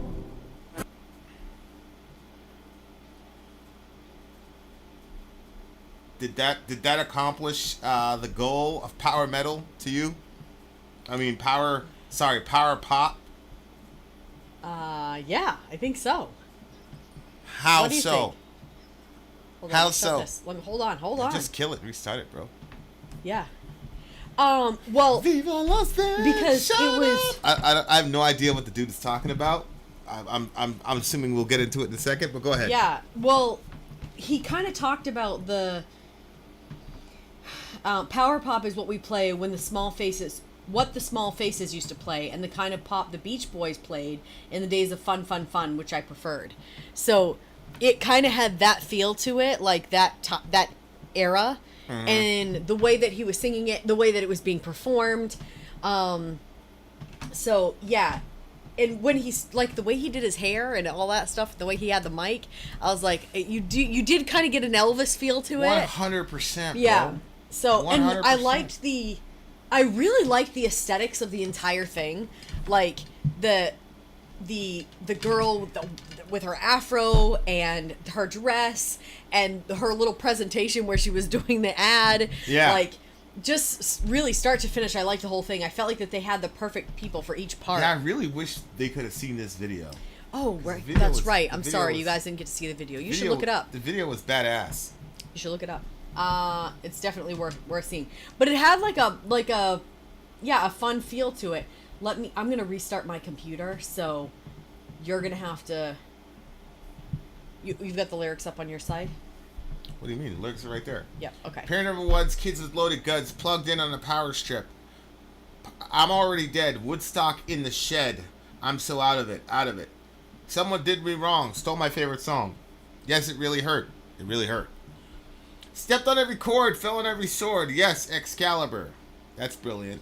Okay, listen, that line makes me think about stepped on every toy, because there's a bunch of toys out in the living room, and I friggin' were stepping on all kinds of things. It was so friggin' painful. I actually have bruises on the bottom of my feet from stepping on toys. Yeah, I can't stand that shit. Stepped on every chord. But that's a funny line. That's a very funny line. Which one? He said, I don't want to be a diva, I just want to be free on a sofa with sativa, living the dream. Mm-hmm. So, yeah, but sativa is supposed to give you a bunch of energy, right? Like, is indica supposed to be in the couch? That's true, right. And then sativa is supposed to give you a lot of energy, but he's in the couch on sativa? So maybe I'm reading too much into this, and he wanted to say weed, and sativa rhymes with diva. Could be.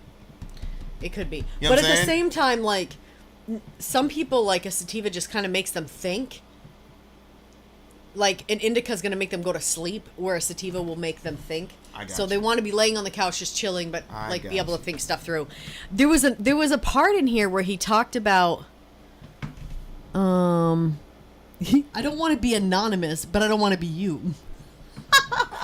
Yeah, you realize you're leaning into the thing so nobody can see Yeah, you. You're hiding behind the lyrics. I understand that, but there's nothing that can be done. It's not like people have to see my face when I'm reading that. So, what was that part again? I don't want to be anonymous, but I don't want to be you. Oh, right there. I thought he said I don't want to be Amish. I was like, what? What do you got against the Amish? What do the Amish do to the Came home? out of nowhere. No, I don't want to be anonymous, but I don't want to be you. In a city full of promises, nothing rings true. That's an interesting point. I bet you anything, like, that's how they, you know, because you're going there, you're trying to make it big, yada, yada, yada. And they're like, if you don't follow this and you don't do this and that, then you're never going to be famous. Mm-hmm. So he's saying, well, I want to be famous. I just don't want to be famous like you. Mm-hmm. Which, that's very, very interesting, because that is, like, it was a weird thing. Like, when we first started the channel, like, people were like, yo, you guys are going to blow up, blah, blah, blah. And then you had other people, they'd be like, yo, don't say this or don't say that. And I would then go and click on their YouTube channel, and they had like 58 subscribers. And child of Christ, if you have 58 subscribers, there's no problem with that. No problem with that, beloved. But I know what you're doing. We had secured that in a single day. Right. I mean, yeah. So, like, but it was weird. Like, it's something as trivial as YouTube. Like, because, you know, we weren't really taking it very seriously at the beginning. No. Like, it was like, holy shit, that's a lot of people. Yeah. But it wasn't like, you know what I'm saying? It wasn't. But it was weird. Like, you had all these emails and people telling you what to do, and this is what you need to do to get YouTube famous, and yada yada yada. But then, yeah, it was it was such a straight. But like, on top of the fact that, you know, they obviously didn't have a tried and true methodology, because, you know what I'm saying. But like, it just weird, the pressure. I'm not a person that succumbs to that kind of pressure, because that's just not my personality. Yeah. You know what I'm saying? Me and you are like the same way. We're stubborn that way. So people are like, oh, stop talking about your religion. Like, no. I wouldn't do that. I would just put no. Yeah. Like, well, you lost a sub. Like, see you later. And that was the other thing that I thought was weird. Like, do people think that one sub? I think it's a power thing, you know. Yeah, like, I know, but you've inflated your value. Oh, You're one sub. Like, if you could have a whole crew of people and you could get thousands of people to unsubscribe in one shot, okay, well then yeah, you can use that power play. But one sub. Yeah, it was a weird. But my point is, like, can you imagine? Like, these guys are actual celebrities, or they're trying to be actual celebrities. So, if us, who are relatively anonymous people, were getting pressure from other relatively anonymous people who hadn't done shit and who didn't, you know, none of those people paid my bills. Can you imagine, like, signing to a major label and all that, and them telling you have to be this way? Yeah. And, like, that's a whole different level of pressure. Yeah. To be able to maintain, like, who you are as a person and still, like, keep that. That's the thing. That mind state. We've talked to so many people, like, that are doing YouTube and stuff, and they're, like, burnt out, stressed out. You know what I'm saying? Like, and some have done things where it's like, yo, you just completely spun out and lost yourself for a moment. And now that shit is... It's out there. You know what I'm saying? Yeah. So, like, I could just... I give a lot of props to them. I mean, apparently the band's not, like, really functional anymore, but that's definitely a retro look and a retro sound. That was a fun flash in the pan. That guy's voice, I'm sure his voice is one of those things where you either love it or you hate it. Oh. You know what I'm saying? Yeah. I liked it. It was fun. Oh, my computer's doing really, like, poorly. Huh? My computer's not doing well at all. It's okay. But yeah, We'll I liked it. I liked the feel of it. I think it's sad that they're no longer around. I wonder if they were headed big or not. Like, I appreciate it. I appreciate what their music is and the retro look that they had. Daniel says that the dude has incredible range. I liked his song. I was looking at one of the comments under his song, and it said it violated a couple the tenets of the Geneva Convention, which is basically saying that his voice is so horrible it's basically torturing. Geneva Convention. Oh, I know like, what the Geneva Convention. Yeah, is. it's like basically it's like, so he's that bad of a singer. What? I don't know. I liked him. Sadie said that his vocals were a guilty pleasure of hers, so she likes it too. Yeah, but she doesn't want to admit it. Yeah, I enjoyed it. I would give the song. Ha! We were correct relative to sativa and indica. So there you go. We know our shit, huh? Just because we came up in a little corny background, little box. don't mean we don't know our shit. We know our shit. All right, go ahead. No offense, but you look like you know an awful lot about that. Whoa, oh, because I'm black, you racist bastard. You're the bandana on. Look at this. He's done a rendition of Bohemian Rhapsody. Oh, really? Oh, see, and that's so funny because I literally was thinking about Bohemian Rhapsody when it was playing. Like, one of the ways that he was standing by the piano reminded me of it. Yeah, I could definitely see. Okay, so these guys must have been huge. Damn, I wish they would have found a way to get along together, bro. Mm-hmm. This guy's hard, though. It's really intriguing to me, this guy. The singer. The singer's intriguing to me. Why? His vocal style and then the way he chooses to write lyrics. That like the song was kind of disjointed to me.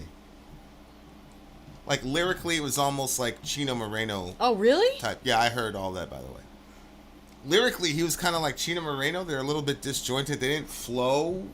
You know what I'm saying? Mm-hmm. But I liked it. And Viva Las Vengeance, like I didn't really see the connection between Vengeance and the song and all that. Like, I don't know. I didn't either. Oh, holy shit! Sadie's actually gone to Panic at the Disco. She's seen him twice. Really? Dwayne, send me your rendition of Bohemian Rhapsody. Oh, yes. I need to see that shit immediately. Do it. Yeah, that dude can sing, bro. I mean, vocally, he went pretty high. Yeah, he did. You know what I'm saying? But like, and the other thing is, I don't know the difference between falsetto and you really just can't sing that high note. You see what I'm saying? Yeah. This guy can. I'm just saying, like, the concept of falsetto in the first place. Like, isn't that just a person can't sing a high note, so you're pretending to sing a high note, but then you still are, right? Yeah, but isn't it off key or something? Like, what makes falsetto? I don't know. I thought it was just you. I don't know. I thought it was just you're not really good at singing it, and so you have to try to shore up your voice enough to get it in there, but it's not really your thing. It doesn't come easy. But I really don't know. Don't ask me. I'm not a. All right. Give it a song. Give it a review. Give it a score. 9.6. You gave this song a 9.6. This song was better than the previous song? Well, this song was not better than the previous song. It was because... Can I have an opinion? Go ahead. This is your white woman in distress shit. Yeah. Can I have an opinion? So I liked it because it was nostalgic. Nostalgic for what? You weren't even born, bro. Honey, don't you realize that anytime we listen to any type of music, it was kind of like this? The Beach Boys. I told you that. Elvis. We heard all that stuff at Christmas time. So.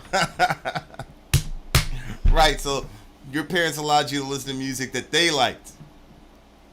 No. Essentially. No. I don't know why they allowed those at that point, because neither one of them are really into that type of music. Now that everybody's doing what they want, now that we're out of the house, I mean, my father, he likes rock and roll.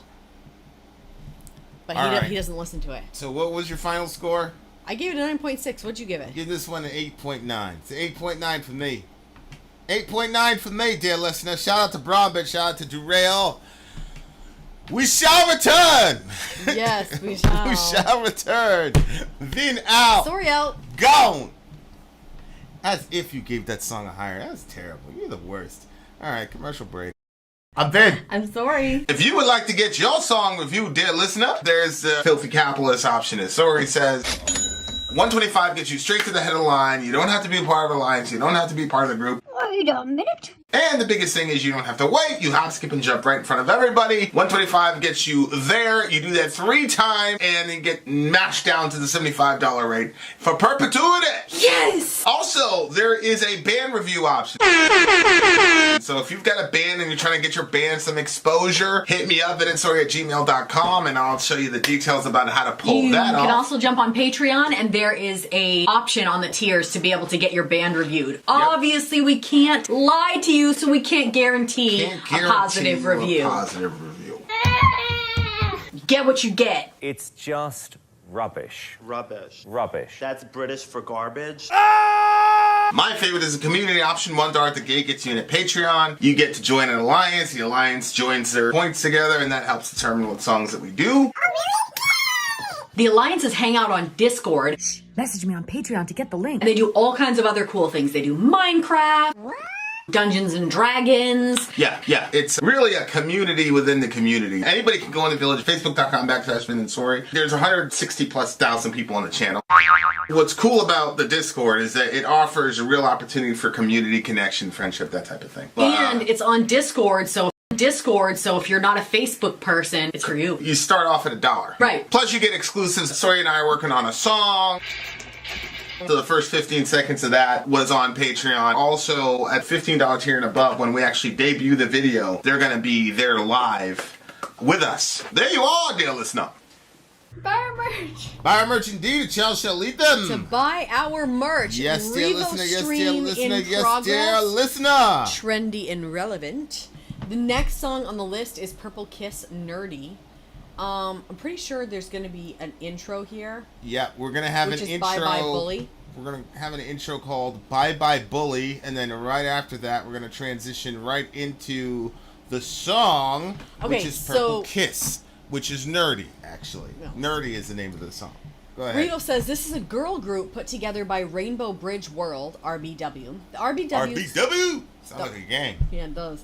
The RBW's founder, Kim Do-hoon, is also a songwriter, producer of this song, and wrote Mama Moo's hit that you have reacted to and gave an E for effort, which this may get to. Do-hoon got his start as a songwriter in the early 2000s, was mostly known for ballad, R&B, and soft rock music, which were popular genres in Korea at that time. He wrote the song Crime and Punishment by Simon Garfunkel Wannabes, which was a #1 hit and won awards in Korea. The bubblegum pop trend hit in the late 2000s, second generation. During that time, he became the director of a company called Cube Entertainment and followed the trends in his songwriting.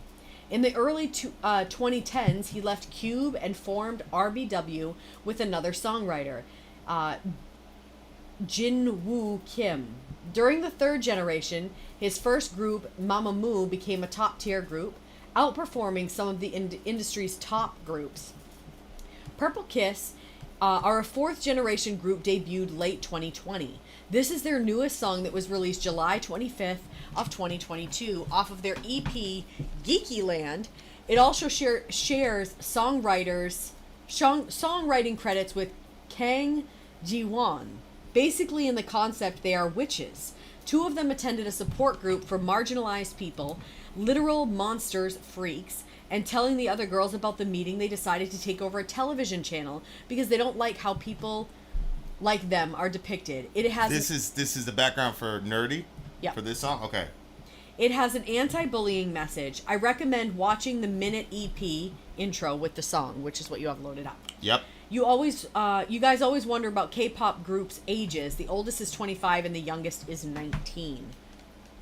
Okay. Hey, Revo, did one of the singers fall off stage recently? Oh, no. I don't know if it was this band or the previous band that we were referring to. Okay, so here's the first song. It's called Bye Bye Bully, and then we're going to go right into Nerdy. Let's go.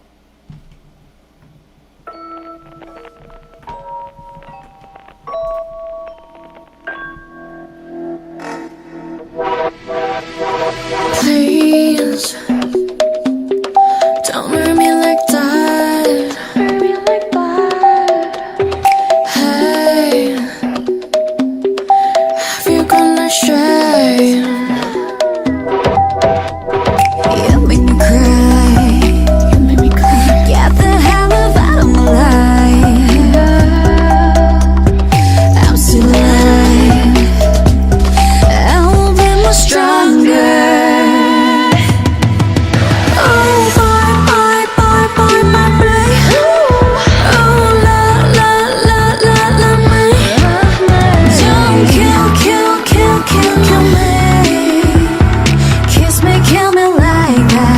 Bye bye bye. Oh, I like that intro. I did too. It sounded familiar though. Have I heard that before? I liked that they go back and forth on their faces so you know who's singing. Here's Nerdy.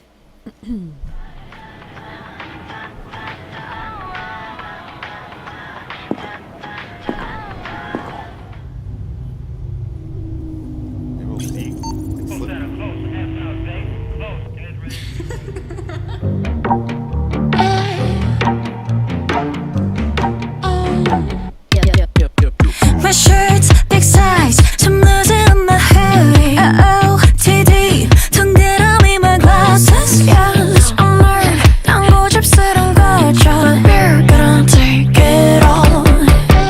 Yeah, 어디쯤에 있어? 찌질해, 또 눈치 안 봤어. What the hell, 왜 필요 없는 hashtag? I don't need your attention. Guess who? 누가 세상을 씹어? Everybody has a 5, 4, 3, I want. Okay, I'm nerdy, but I'm not stupid. I'm sure. 나니, I love myself. Yeah, I'm so nerdy, so good and pretty. 나니, 날 놀려대지 마. You make me cool. Please, bye, bye. Cool.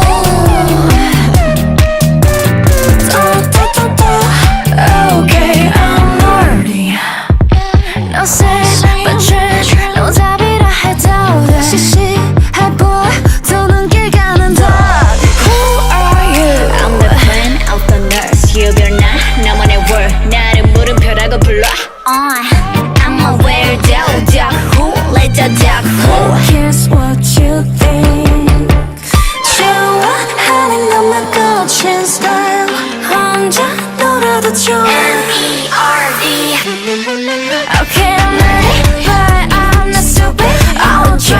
나니, I love myself. Yeah, I'm so nerdy, so good and pretty.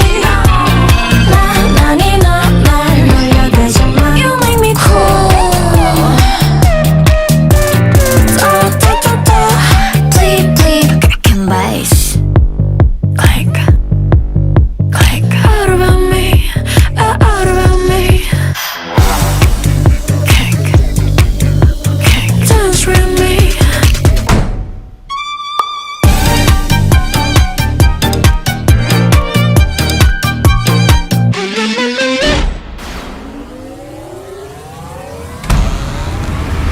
Okay, I'm nerdy, but I'm not stupid. I'm sure.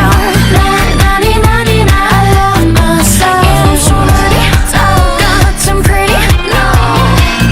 나니, 날 놀려대지 마. You make me cool.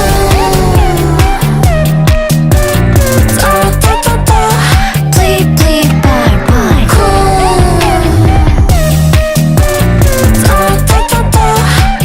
Okay, I'm nerdy.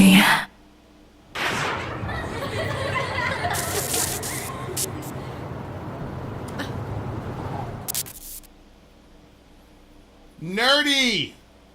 Alright, guys. I don't think we got blocked. So that's good. If you could send me that, that would be great. You know, I need you to just go on Trello. My computer's like really. Okay, I got it. It's not going. Talk to the people. Okay, so I agree with Mojo. There's something about their music that's like fascinating. It's right up there on the Trello thing. K-pop? Yeah. K-pop specifically? Yeah. Well, I mean, that's the only type of Korean music I've ever heard, or Gotcha. I don't know if I'm saying that correctly. Gotcha. So yeah, I find their music interesting. Not something that I'm like. If you're saying Korea correctly. Well, you know, pretty sure what that's if I thought it was Korean and it's actually not Korean? It's something else. You know. Oh, you mean the SJWs will go after you? I don't know why you're acting like that's not like a. For saying that they're Korean? I don't Well, think no, like if somebody says, if you say Korean but it's actually Chinese or it's Japanese or you know what I'm saying? Like I don't. Sweets, it's literally called K-pop though. You know what I'm saying? Well, I didn't know that. I know that. Well, we call it K-pop, but I didn't know that it was that all these songs, because like Sayla was showing me a band that I thought was, and there goes my computer. It's very weird. Okay. Sayla was showing me a band that I thought was BTS. Yeah. And she's like, this is not BTS, Mom. It was another band? But they look the same. Uh-oh, Amy's here. All right. I got you. So, you like them or no? I think that they're interesting. It's not something that I'm like, hey, let me go for a drive and put on some K-pop. Definitely not. It's not that. It's that far out of my genre. What fascinates me about K-pop is they're always, and I don't know if it's because it's Revo curating them, but they're always dealing with this bullying thing. Like, this is like the 8th, 9th song. And it's their government, I think. And sometimes the bullying is like this song was more lighthearted about it, but there are other songs where it's like, it's life and death, and people have died. Like, some of the band members have died. I know. Like, shit is crazy to me. Yeah. This song was more lighthearted. Like, I was just thinking to myself, like, well, I'll read the lyrics first, but I was thinking to myself, like, yo, we didn't have people saying messages like this when we were kids. I love myself and all that shit. Like, there are no musicians that were like popular talking about how they love themselves. Like, that was just not there. Mm-hmm. My shirt, big size. My hoodie, that is a bit loose. Something. My circular glasses. Yes, I'm a nerd. I'm a stubborn freak, but we're gonna take it all. I am somewhere between E and I. Even if I am a loser, I don't care. So what? What the hell? Like the useless hashtag. I don't need your attention. Guess who? Who ignores the world even if I am foolish? 543, I want, okay, I'm nerdy. Okay, so that first part is, that's a really good attitude to have. I just don't know how a person gets there in high school in this day and age, bro. Jeez. You know what I'm saying? Absolutely. Like, I remember the big thing was you couldn't wear the same shirt in the same week of school. So I would always stretch my Monday shirt out to be my Friday shirt because I figured everybody was happy. It's the last day of school. So everybody was going to be in a good mood. They'd be less likely to do those inspections. You know, Tuesday, Wednesday, those inspections would happen. People would say some shit. And it was a very hard thing to negotiate because sometimes the person wasn't being a dick at all. It was just two guys making fun of each other. But other times, the person was like trying to test you and test your manhood, and then people would get bloody. You know what I'm saying? So it was. I always had a really hard time navigating that whole situation. I would like steal my brother's shirt and stuff like that. Like, I didn't have a problem getting mixed up with people, but at the same time, like, it was just getting so critical all the time. Like, yo, we can't be beefing with everybody for everything for every reason. Yeah. I didn't have it in me to start fighting somebody over clothes, bro. Like, it wasn't that important to me, but it was important to me not to have to worry about that. Mm-hmm. So, like, I made those kinds of decisions. My other friend, you know how he was, you know, they didn't have a lot, and he didn't have he had a big brother, but his big brother wasn't living with him, so he didn't get to steal from his big brother. And That's you know how so sad. You know how Junior was, man. Like, Junior was never gonna, you know. Yeah. You know how he was, so. Yeah. You know, I would steal his shit and then, you know, I'd put it back in there and he'd act like I didn't, you know, whatever. Because he knew, you know what I'm saying? He knew what was up. Yeah. So, but I don't know how it works, like, outside of that environment. You know what I'm saying? Like, in the suburbs, if somebody makes fun of your clothes or calls you a nerd, like, is that something to really get violent about? Or is it just, yeah, whatever, and fuck you, and you go in your general direction? Like, what happens? I mean, people... I went to private school, but, you know, your clothes would get me, you know, they'd make fun of your clothes because my parents never bought name brand stuff. That was like a waste to them. So everything was like a knockoff, which is almost worse than if you just had like a plain shirt, like having something that looks like a Nike swoosh, but it's actually like, you know what I mean? Like that's almost like worse. Yeah. Yeah. So yeah, big time. Yeah, the Walmart shoes and stuff like that. So my parents were, you know, people would just make fun of you. They make fun of your clothes or whatever. But I always acted like it didn't bother me, even though it did. But that's not something people went crazy over. It was just no. Okay, people they're making fun of you. Yeah, okay, whatever. Yeah. You know what I'm saying? Okay, so you get laughed at and then it'd move on. It looks like they're taking that kind of attitude. Like, yeah, my shirt it's too big size. My hoodie's big size. My hoodie's a bit loose. You're making fun of my circular glasses. Yes, I'm a nerd. I'm a stubborn freak. He's basically saying, I don't care. You're making fun of my clothes. Whatever. I don't care. Mm-hmm. Like, that was the thing to me. Like, ever since that dude got shot over the.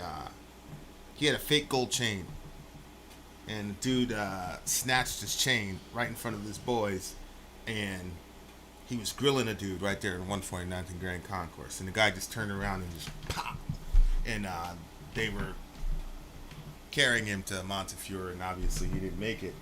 And I remember, like, that was one of the first things that happened when we got to the Bronx. Big died.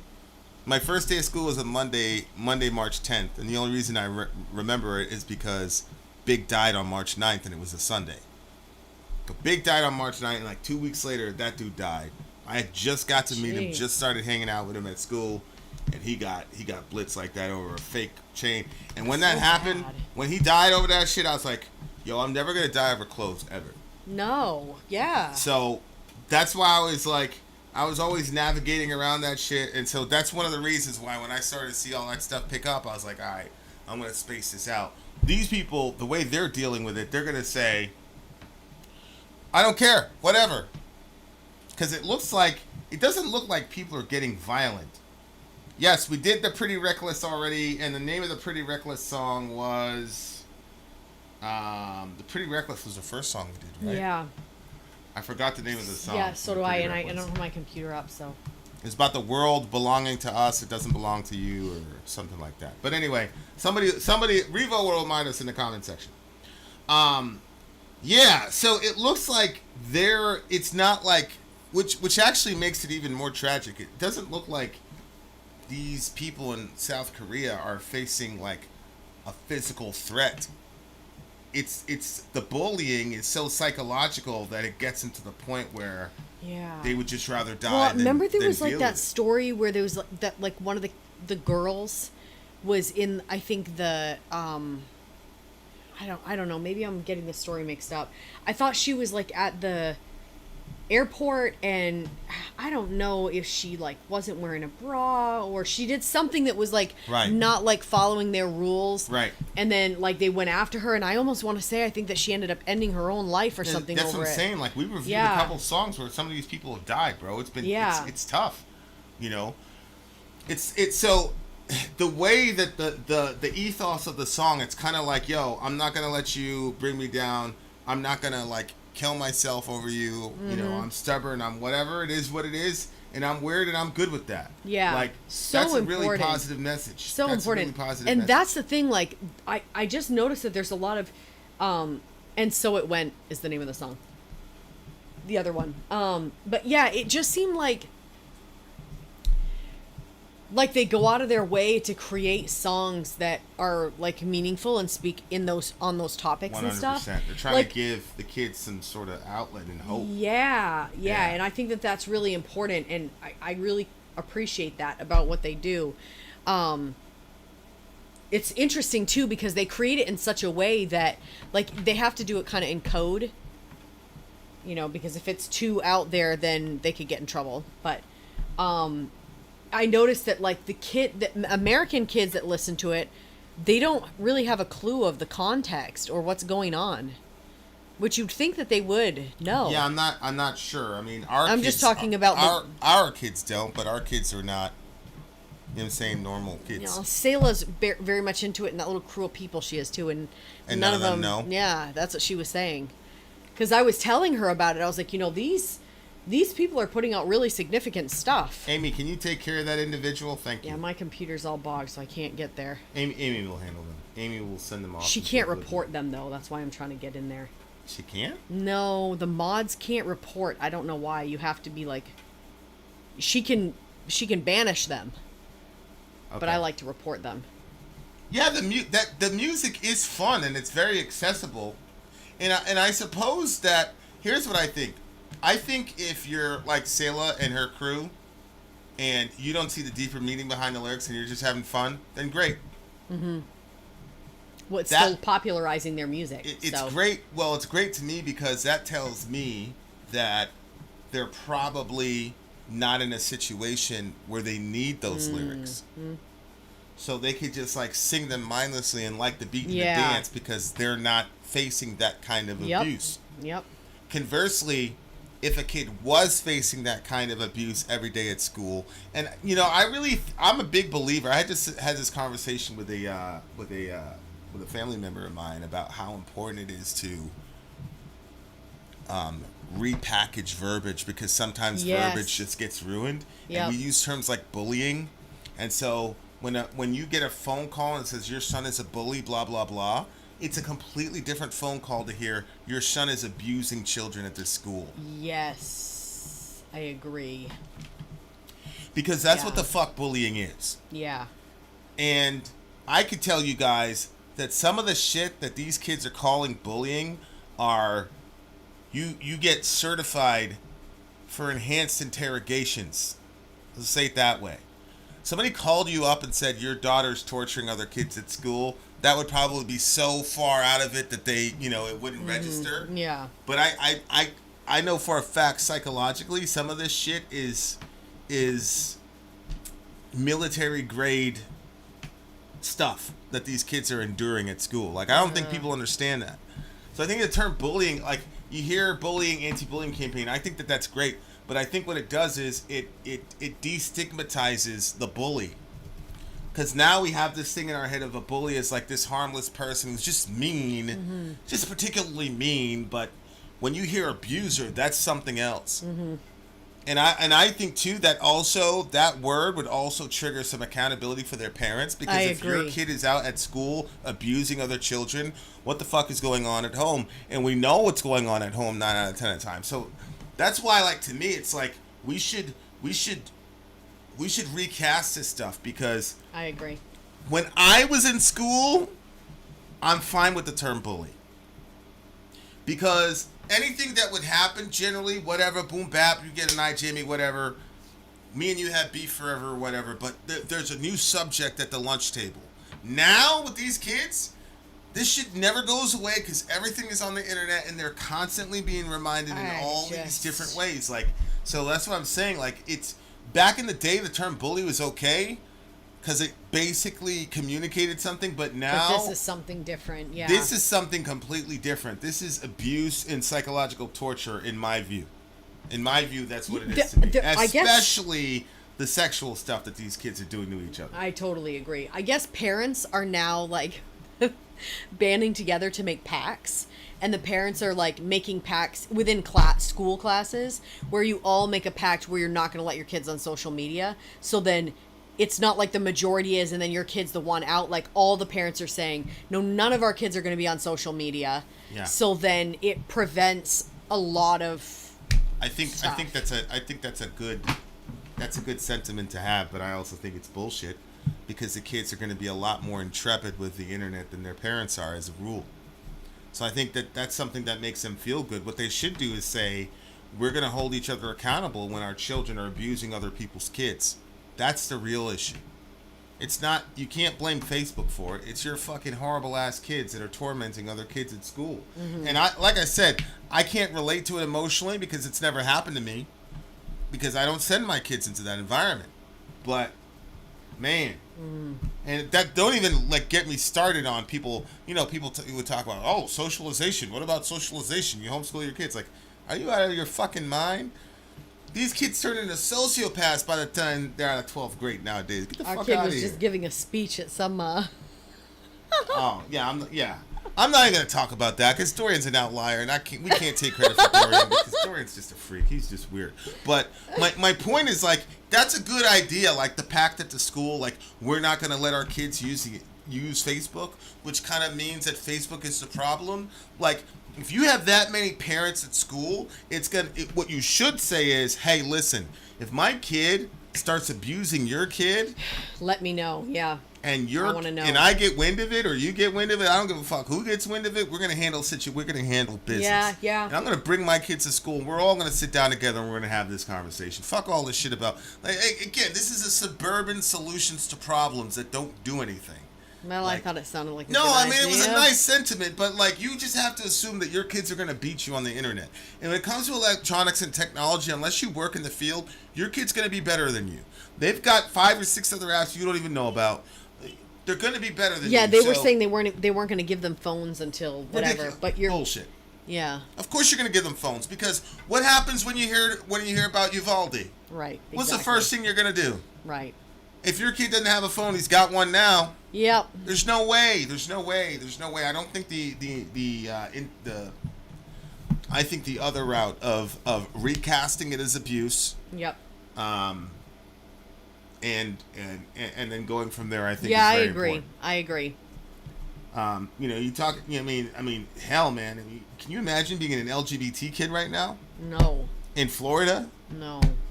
Like, Disney World got smacked for sending an email in Florida. Like, imagine being a gay 13-year-old and seeing this shit play out, and then hearing that this motherfucker could actually be the president of the entire world. Like, man, if you're a zillennial or whatever, and you have any of your mind, I swear to God, bro, you're a fucking superhero. Honestly, I have no idea how these kids do it. It's just God's grace. It's just God's grace. I don't understand it other ways. Really good song, really good message. I like that it was a serious message, but this one was a little bit lighthearted. Mm-hmm. And I also liked how they specifically talked about the clothes, because that resonated a lot with me because of my experience in high school. I like the intro too. Yeah.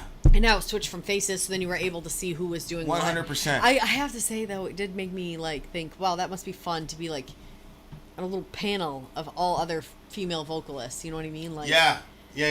That would be good. You don't have. Try getting a bunch of female vocalists together. Yeah. Go ahead. What were you saying now? Because anytime it's your part in the song to jump in, I'm like, okay, good. There's a little break. So anyway, they got a lot of breaks because there was 7 of them or something. Okay, so again, this is not my style. Mm-hmm. But I think that they did a good job, and I like it, and it has a sort of it has a good feel to it. I guess I'll give it a. It's so hard to rate. It's like when I rate, this is weird, but when it's black and death metal of the darkest kind, when I'm it's really not my thing, so it's hard to put a rating on it. This too is not my thing, so I guess I would give it I'll give it an 8.9. Okay, this is getting a 9.4 for me because I'm also taking into account the intro. Mm-hmm. And the intro was like and unlike the song enough to where it was a perfect introduction. So I really, really enjoyed the intro. You're adding it to your playlist? I still feel like I heard it somewhere before. Yeah. So I'm not sure about that. I'm waiting for Revo's commentary on that. I like the song because, like I said, it was a little poppier than what I'm used to. I'm usually, I like the dark shit, but I like that they tackled this topic with some lightheartedness.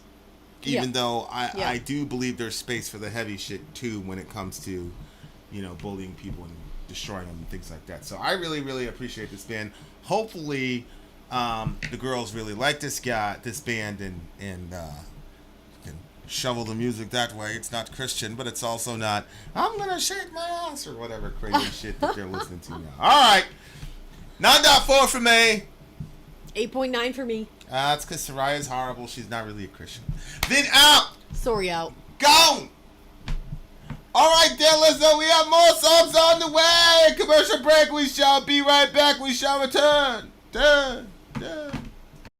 I'm Vin. I'm sorry. If you would like to get your song reviewed, dear listener, there's the Filthy Capitalist option. As Sori says, $125 gets you straight to the head of the line. You don't have to be a part of the alliance. You don't have to be part of the group. Wait a minute. And the biggest thing is you don't have to wait. You hop, skip, and jump right in front of everybody. $125 gets you there. You do that 3 times, and you get mashed down to the $75 rate for perpetuity. Yes! Also, there is a band review option.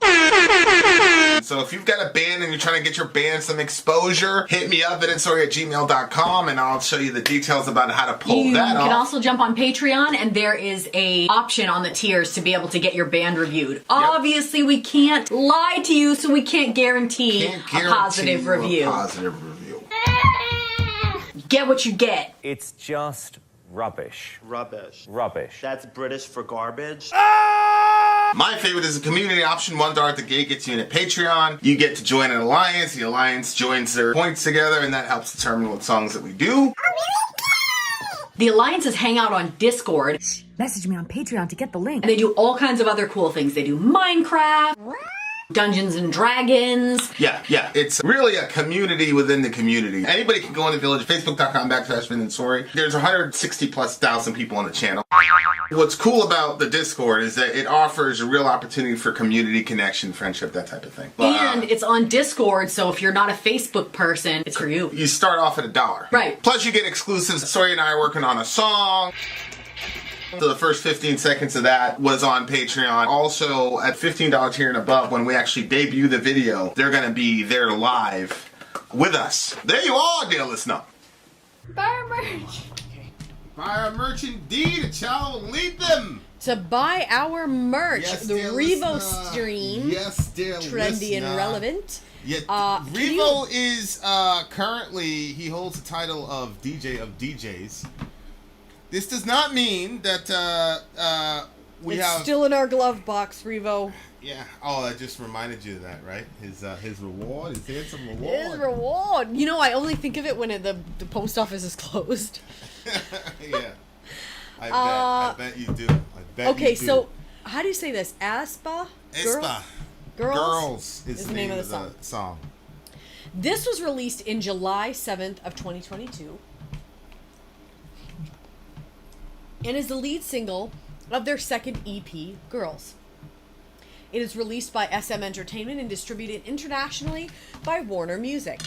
SM was founded by musician Lee Soo-man, a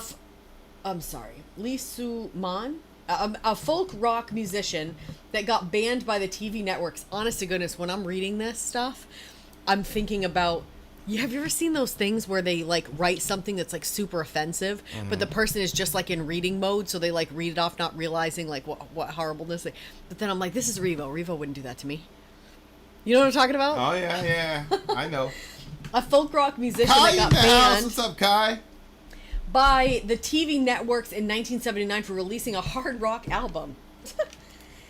In the 1990s, he began putting boy-girl groups together, Motown, J-pop style. The company was first focused on nu metal and R&B music, but in the late 2000s, they changed to electropop and bubblegum pop, which became viral hits. They began to hire international songwriters like R&B OG Teddy Riley, Backstreet No Diggity. Whoa! Or Teddy Riley? Mm-hmm. Or Dem Joints has written for Dre, Eminem, and I don't know, Ye?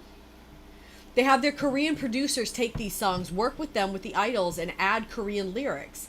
This one is by Yoo Young-jin, whom has been their lead producer-songwriter since the 90s. Another K-pop company, a couple years before starting making connections with international stars as well, but more on the business promotion and training side with the P. Diddy, R. Kelly, Lil Jon, Usher, and others helping promote in the U.S. This other company's founder even won an award alongside Bill Clinton as Usher's New Look Foundation.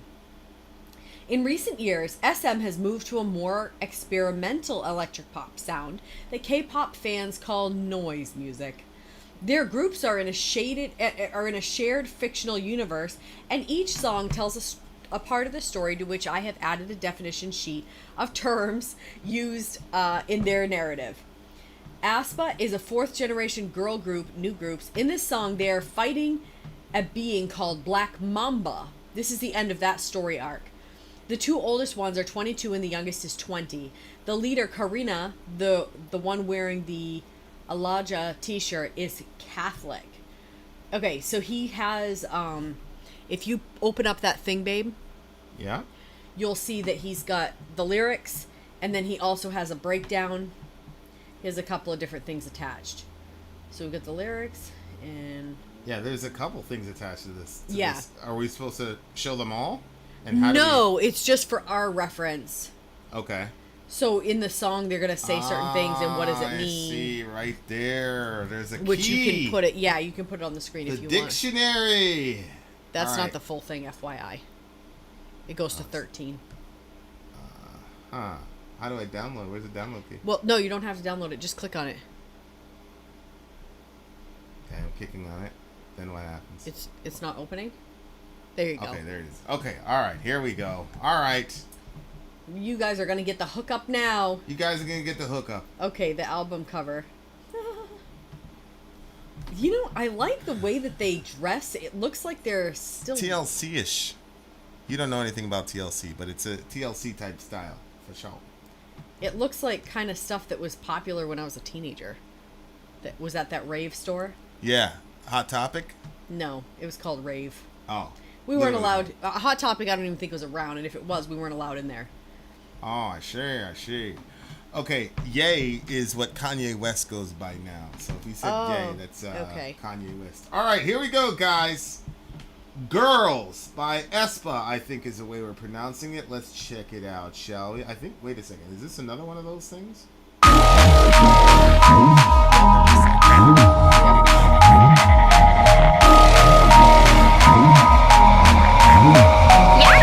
이런 나라 그대여 더 치명적인 전쟁 속에 두 발로 버텨 저게 블랙 맘바 두렵지 않아 내가 부셔줄게 달라졌어 우리가 광야를 넘어 돌아올 때 일그러져버렸던 알잖아답게 마치 하나처럼 보일 미친 존재감의 현실 다시 남겨진 불씨가 거대한 악으로 자라나서 무기력하게 널 고립시켜둘 때 Reunit 우린 다시 함께 넘쳐 비리켜 넌 혼자가 아니야 빛났던 sacrifice 기억 찾았다면 보여줄래 나타나줄래 지금 여기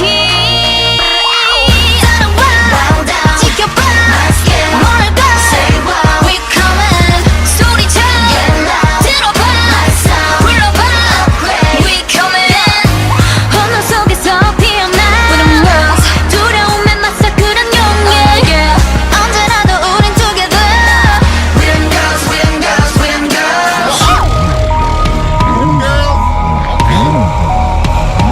Meta universe 공존해 지금 parallel world 모든 존재가 의미를 가져 part of my heart 우린 공감의 언어에서 태어난 단어처럼 결국 선한 의지만의 가치를 추구해 강해져서 드러난 휘둘리거나 당하지 않아 왜곡이 돼버려 또다시 시작됐어 변해갈란 너와 날 고립시켜 안 못보게 모든 욕망에 일그러져버리던 알고리즘들이 존재를 무기로 파괴로 집어삼켜 그 순간 악은 시작됐어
was sea walking in the video. She was sea walking, y'all.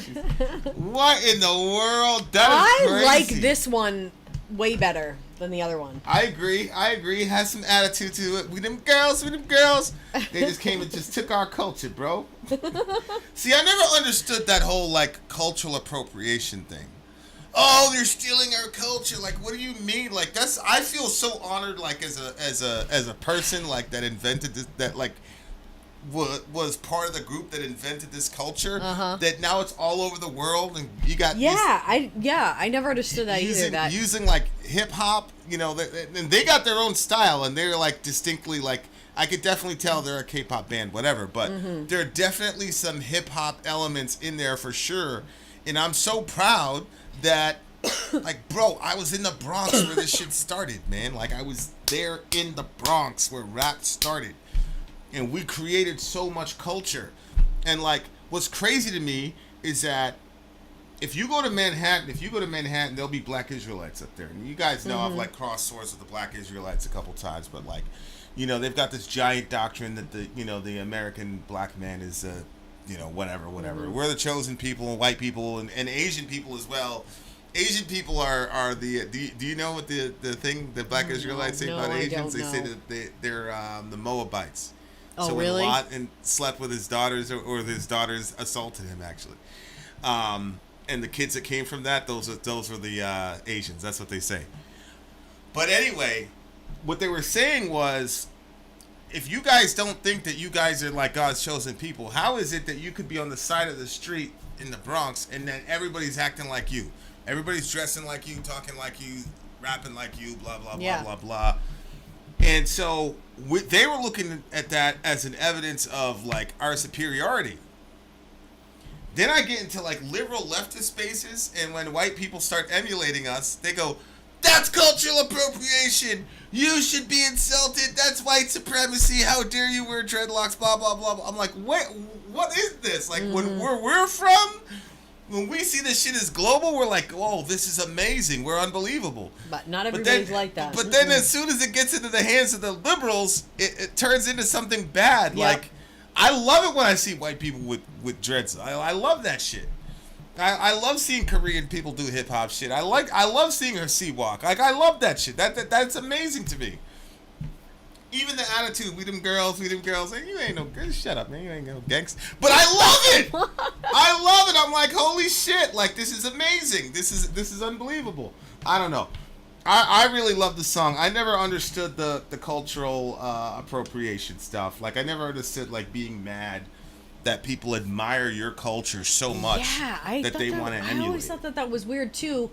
Also because, like, I mean, well, if it's your culture and, like, for instance, like, let's say dreads. Like, obviously, like, if a black person does dreads right and a white person does dreads right, like, it's more natural to the black person and how it's, you know what I mean? Like, you can tell that it's not... we gotta do more stuff to it to get it to stay. You know what I'm saying? Yeah. So just like, I guess, like, if somebody else can do your culture better than you, I can see how people wouldn't want that. But like, if they're not, you know what I'm saying? Like, but it's impossible for somebody to do your culture better than you. Well, that's what I'm saying. You like, set why? The culture. Yeah, that's why I'm saying, like, why would you get upset about that? Like, I don't know. I honestly, like I said, I've never heard anybody in the hood get mad about appropriation. Never, not once. I've only always seen it as a positive thing, and, you know, in an extreme version, the Black Israelites were saying that people's desire to be like us indicates that we're God's chosen people. Mm-hmm. Like I said, it wasn't until it got in the hands of liberals where people started saying that shit, and then people started like getting mad, and you know, I saw that one video of the black girl was harassing this white dude. That's literally what I was just thinking of. He had dreads and shit. I'm like, man, you lucky. She's lucky. That's a lucky woman. That dude had a lot of restraint. The audacity. She put her hands on that boy. She did. She put her. That's what bothered me. I'd have been like, oh, you kidding? I mean, I wouldn't have, but I'd have got somebody to say, oh, you can. I'd have set you on her. Yeah, I'm pretty sure. If I would have said, yo, this bitch right here, look, she put her hands on me, B.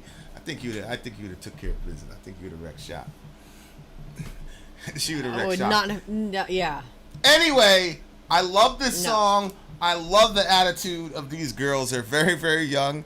It was kind of like heartwarming to me. Like we were talking about during the break. Like they're 20, 25 years old. So I'm like, oh, you know, they're kids now to me. You know what I'm saying? So I'm looking at this and I'm like, yo, and they're like, where them girls? And they're like walking around with a lot of confidence, which I think is cool. I really like that too. Like I dig the confidence, man, because Yep. I don't know what it's like over there. Like I've never been to. Like I've never like hung out in Korea. You know what I'm saying? Like I never. So I don't know what that culture is like. The only thing about Korea I know was my sensei. My sensei was my instructor was Korean. He was born Kim. He was born in Korea for Taekwondo. Okay. And now that I think about it, he was extremely conservative. Yes sir, no sir. Yes ma'am, no ma'am. You know, even if your parents, he's like, even if your parents don't make you call them sir or ma'am, when you're in the dojo, that's, you know, when you're in the school, that's what you're gonna call it. That's how you refer to every adult. Blah blah blah. He was very rigid. There was nothing. You know what I'm saying? Like there was nothing. And he was a very rigid guy. But at the time, like I didn't recognize it as like he was rigid because, you know, I came from a Jamaican family, so nobody was throwing any pots at my head. I was good. You know what I'm saying? But yeah, I love the attitude of this song. Yeah, I did too. I love the way that they were singing it too. Like it was pretty, and it was this one to me was more accessible. Like some of the other ones are too like, I don't know, they just, I don't know, sound too much like kids music. But this, I don't know, I liked it, and I think that, like, again, well, they're talking about a universe that, like, there's a whole world and they're fighting the Black Mamba and stuff like that. Right. And I agree with you. I like the attitude of, I didn't know what was being said. Whoops, I almost reported Stephen Armoire.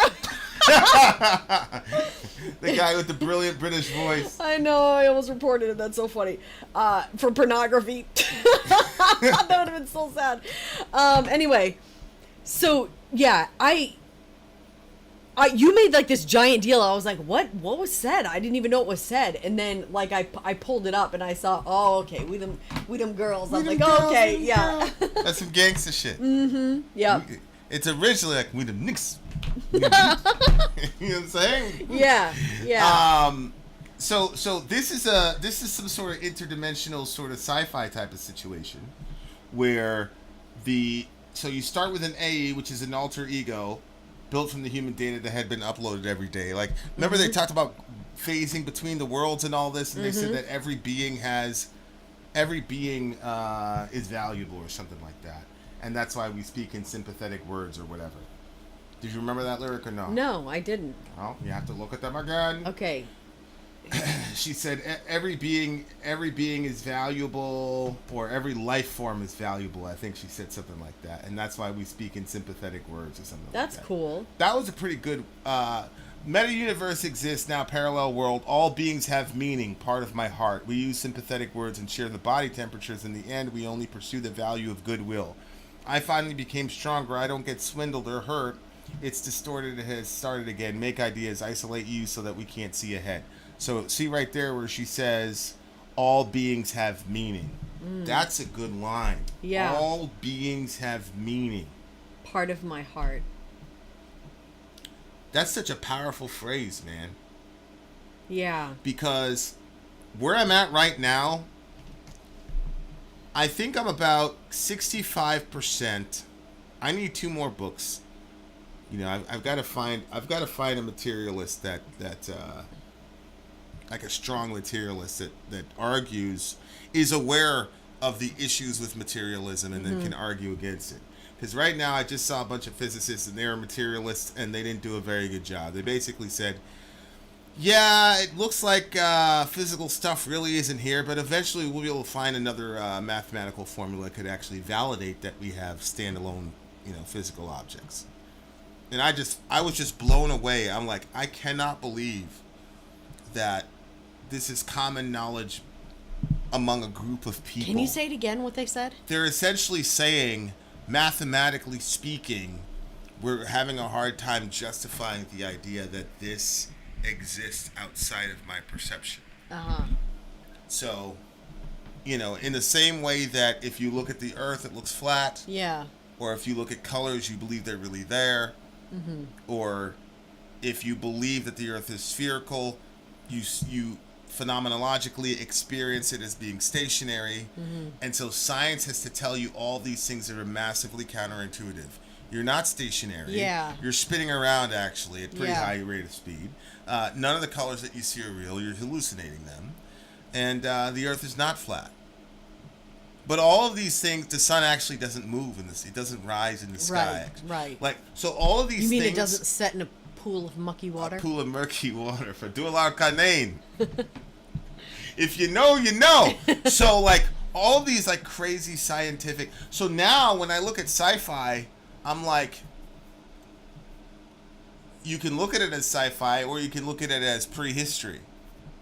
You know what I'm saying? Like, because there's a lot of places that you could go. So if you say all beings have meaning, but the physical world really isn't here, then that literally means that literally everything you see is simply an icon, which means it's a representative of something, which means that it literally has meaning. Everything has meaning then, because it represents something. So what is the purpose of this rock? Yeah. The rock now has meaning, because if you say the rock is not really there, it's an icon of something else, then what the hell is behind that thing that icon is representing? And why is it significant to even represent that? Correct. So then, when you look at the world from that vantage point, then you look at a human being and you say, holy shit. Because there's something really crazy happening with human beings. If the rock is significant, something really significant is happening with us. And so, you know, and obviously, you know, I think scientifically they're probably never going to get to the point where they use the Imago Dei, but maybe they will, because maybe they won't have any other. Maybe once the scientists have really been able to dig through everything, they'll realize that while there may be some Darwinian connections between us and animals, they're going to find something where, representationally speaking, we're something qualitatively different. Because right now, with the assumptions of materialism, people think that you're just an advanced animal, which is ridiculous. We know we're not. Right. Just that. Right. But anyway, this stuff is fascinating. So when she talks about, like, the ether realm, and she talks about, like, all beings have meaning, and speaking with sympathy and things of that nature, like, that resonated a lot with me, considering everything that I've been reading recently. Plus what we talked about earlier, like where you were talking about like the rich and how the rich are unable to sympathize with people not in their category. And I think that that's not just for the rich. I think that's for anybody that sort of has lived a sort of privileged life. And there's a certain, like I was talking to one person that they have, in comparison to lots of other people, an extremely simple life. Life is... Our kids? No, I'm talking about a specific person that I was talking to. Gotcha. And, you know, they were like, if I ever got rich, I would never wash another dish in my life. And really, they haven't... they have a dishwasher. Like, we wash every dish that we have here. Right. We don't have a dishwasher. So, like, but just perspectives, you know what I mean? To even say something like that. But she, you know, she's coming from her own world where... the luxury of a dishwasher and only having a very small amount of people in your home, so there's not even really that much to do, you know what I'm saying? Like over and against here we've got like working on 7 kids, no dishwasher, you know what I'm saying? Like there's a lot more dishes that have to be done, but she can't sympathize with me because she's only in her bracket, you know what I'm saying? So like when she said that, you know, like being able to sympathize, like it reminded me of that. Like we use some sympathetic words. And when she said also, like, all beings have meaning, part of my heart, I'm not sure what she was completely trying to say there, but to me that was like everybody has meaning, and she within her heart can sense that meaning that everybody has and everything has. And so yeah, I like that. This is so fascinating. What? Look at this quote from Alan Watts. Through our eyes, the universe is perceiving itself. Through our ears, the universe is listening to its harmonies. We are the witnesses through which the universe becomes conscious of its glory, of its magnificence. Oh, wow. That's fascinating. It's so fascinating to me that these people will replace the term God for universe. You're talking about God. I know. The universe, like, what do you mean? Unless you're, like a Bernardo Kastrup, where you believe the mind at large is the only thing that truly exists, and so the universe is now endogenous. Mm-hmm. It's just made up. And that you are the, disassociated alter, and then all your experiences are simply ripples outside of a disassociative boundary. That's Kastrup's main idea. But I do think there's a lot of truth to that, though. But I'm so fascinated that people will just brush off, not Kai, because Kai, I'm pretty sure is a pantheist, that people just brush off the idea of God and say it's dumb, but now people are saying stuff about the universe and talking about the universe like it's an animate object that has will and emotions and is trying to figure stuff out and is telling himself the entire story of all of history to explore his own magnificence and glory. It's like, yep. I don't know, man. It sounds like you're describing God to me, Mr. Watts. That's what it sounds like to me. Okay. I really, really like this song. 9.6 for me. 9.7. 9.7 for me. No, I specifically said 9.7 because I'm trying to figure out, this is now my favorite song. 2 songs earlier was my favorite song, and this song took over because of the attitude of those girls, man. Well, I like the attitude. Yep, we know I you like the attitude. cultural appropriation. I love it. Appropriate away, Asian people. Yeah, Vin's weird. He does like attitude. Today... Yeah, because, we don't do karate and shit. It's ridiculous. It's ridiculous. Today he was talking to one of our kids, who's only 3, but you were saying something to him, and he was like, no!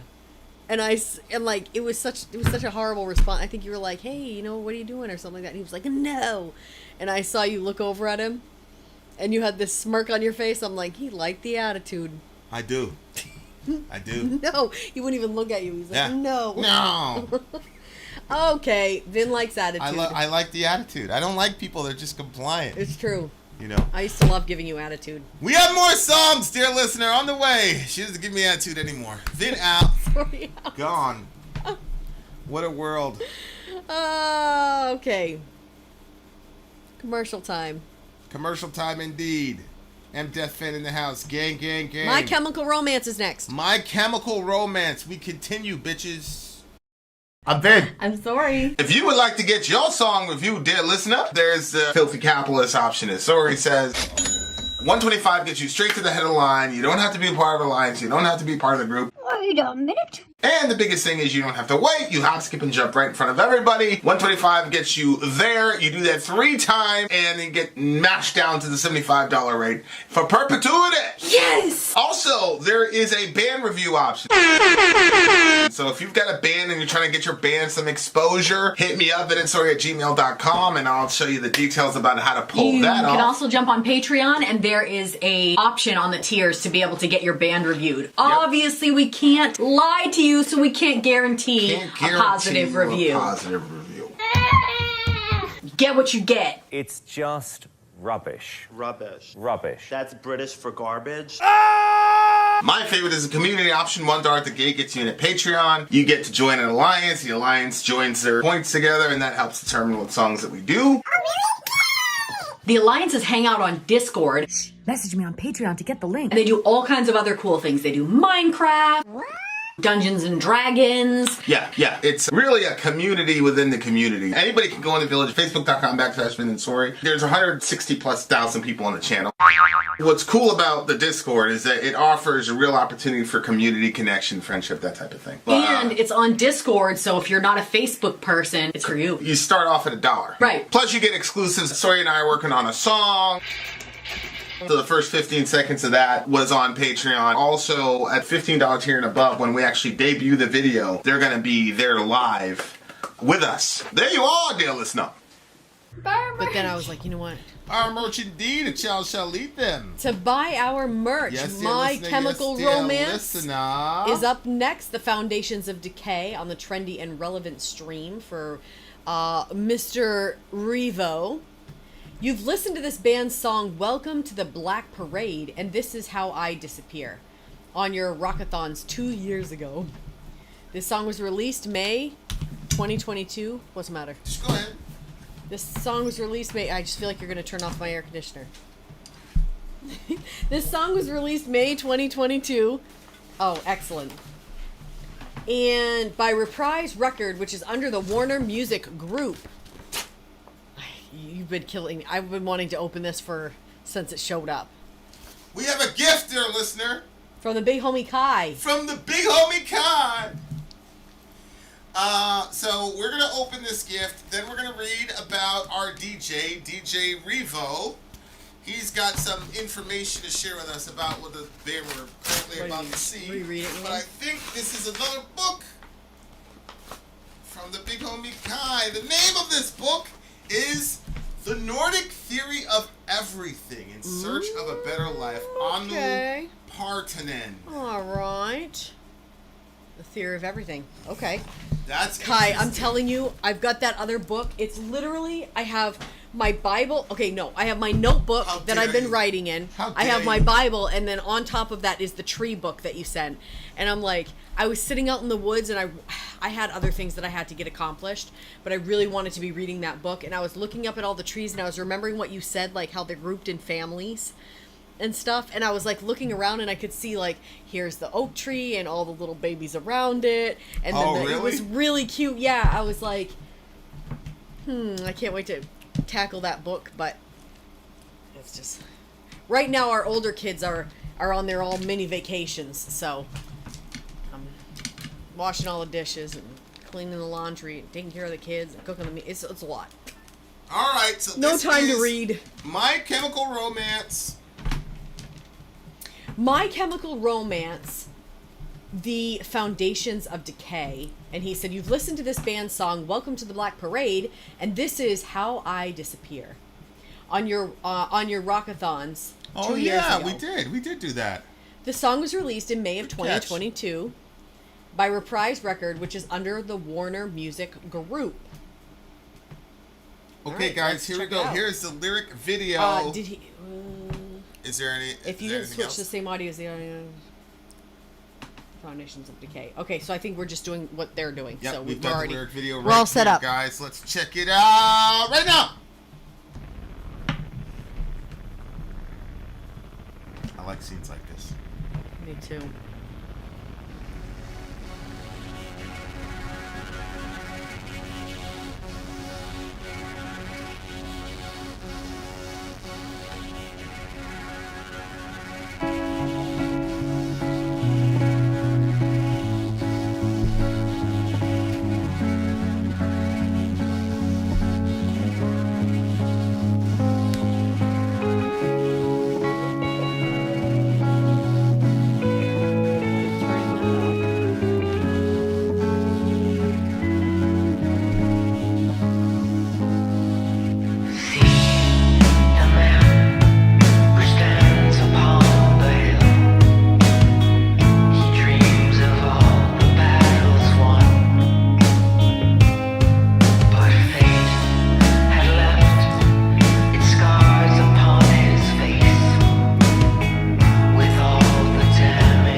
right. That was My Chemical Romance. I really like this song. Yeah, me too.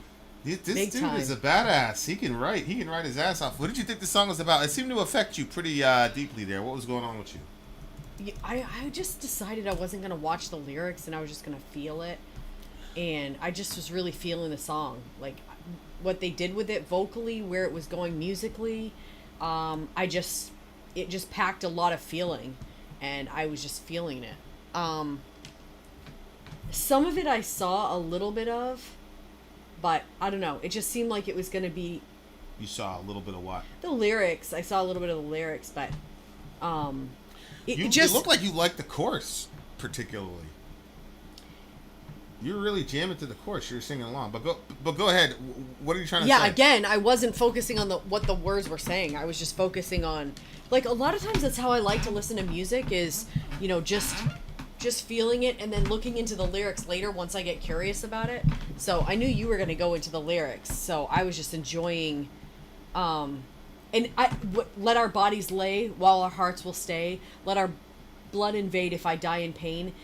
And if by his own hand his spirit flies. See, like, I don't need... Okay, this is what I do.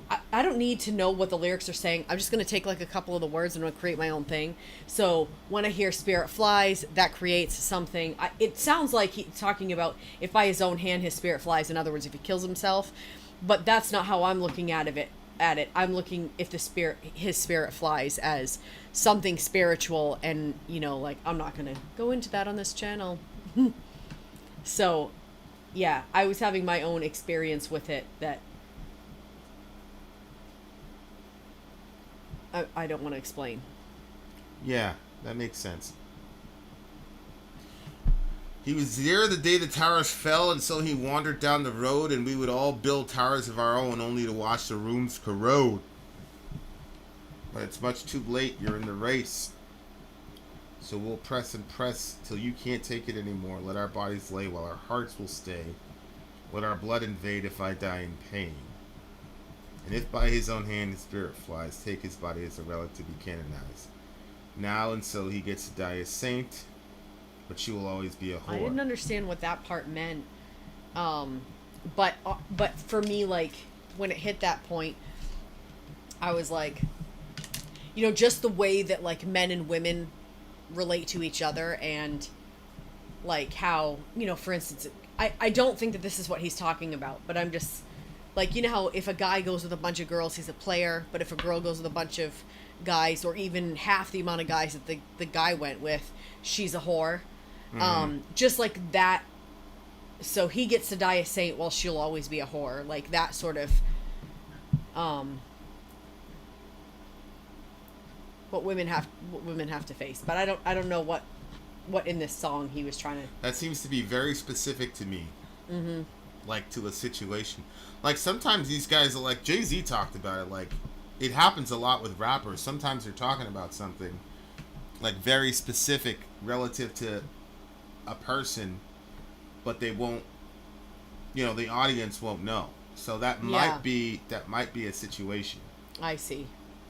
See the man, he stands upon the hill, he dreams of all the battles won, but fate had left it scarred upon his face with all the damage they had done. Did they release a music video for this? Oh, I don't know. I'll check. Because this would be an interesting music video to have looked at as well. I'm pulling it up. Oh, you're faster than me. Nope. Well, I might be. Yep, here we go. There's not one.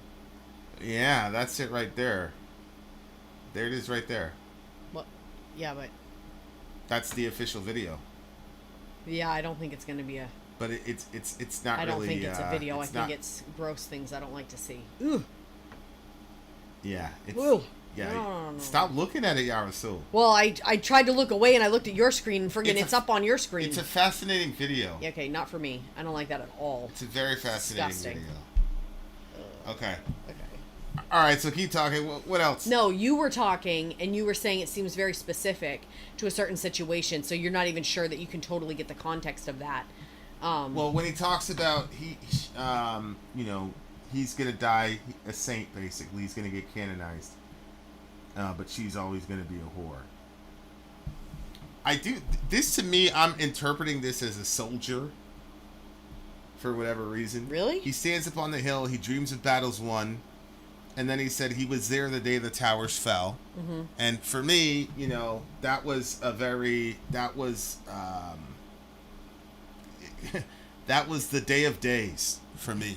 Like the towers coming down. So yeah, it looks like that. Like he's that type of guy. That this person that he's talking about.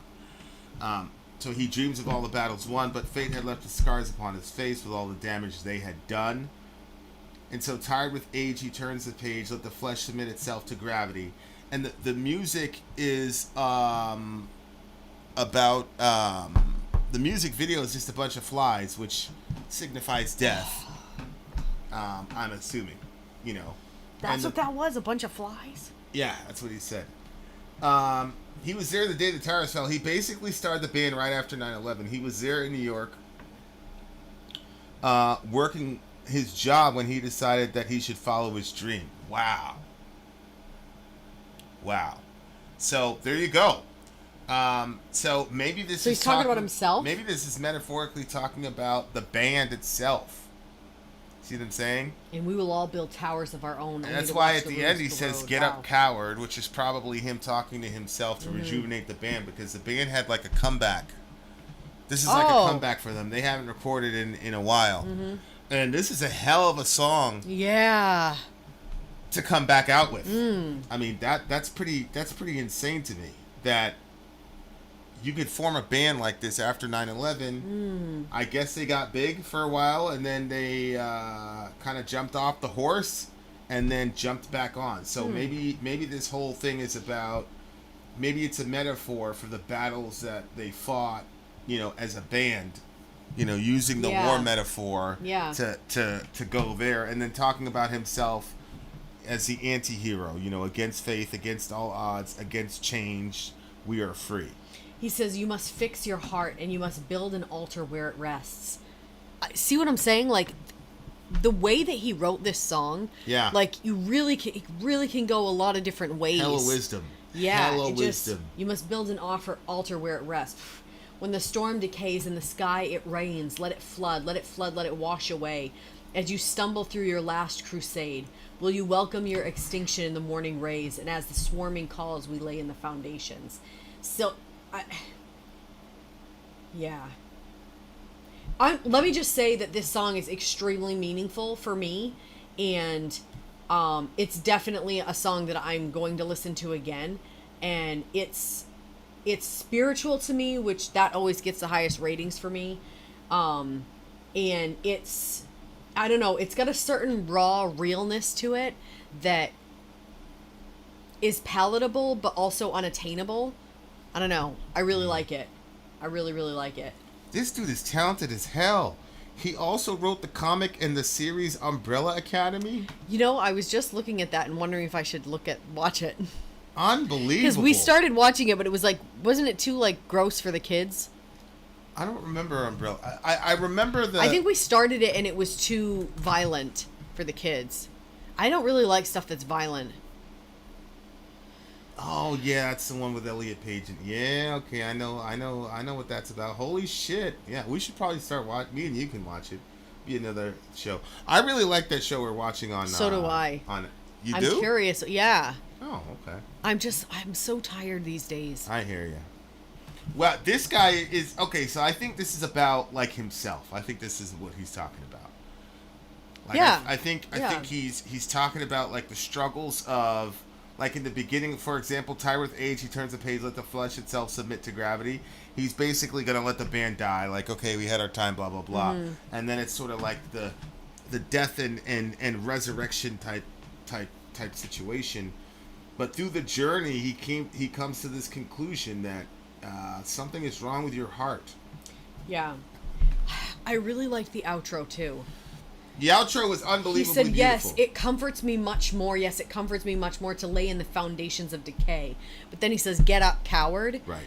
And like, and I've said this before, like, there's a certain, you can your mind or your mental state can get so comfortable with destructive thoughts that it brings you much comfort to think about your death, or to think about, just like he said, the foundations of decay, and whatever that means. Like, I think for each person it's different. You know, maybe it's the lead up to your death. Maybe it's the way that you would die. Maybe it's being dead and in the grave. Maybe it's decaying. Maybe, you know what I mean? Like, all these different ways that we'll like fantasize about those things, and it brings comfort. Which, if you're at the point where it brings comfort to think about those things, then you're not at a healthy state. So agree. You have to switch that, and you have to start. You know, I think that it's interesting because I do think that therapy is important, and I think that counselors are important. But I also think that there's something to be said about knowing your own self. Like, you have to get to the point where you could know what you need to stop doing to get yourself out of a certain situation. But of course, when you're very far off, it takes a while for you to learn that of yourself and be able to make those changes. But getting out of that place, when he says get up, coward, I felt like he was telling himself, like, he recognizes that this is not, even though it brings him much comfort, it's not a good place to be, and he has to get up. And he calls himself a coward, I think, because he doesn't really want to. Like, he recognizes that's not the place of an overcomer, to lay in the decay and find comfort from it. But the way that he says get up, coward, to me is like, well, when you're calling somebody a coward, it's like, it's an insult. But he says get up, which is like a directive. So, I don't know. It was almost like the possibilities of what could happen if you get up, but still recognizing the fact that you are still a coward, but getting up will make you not a coward.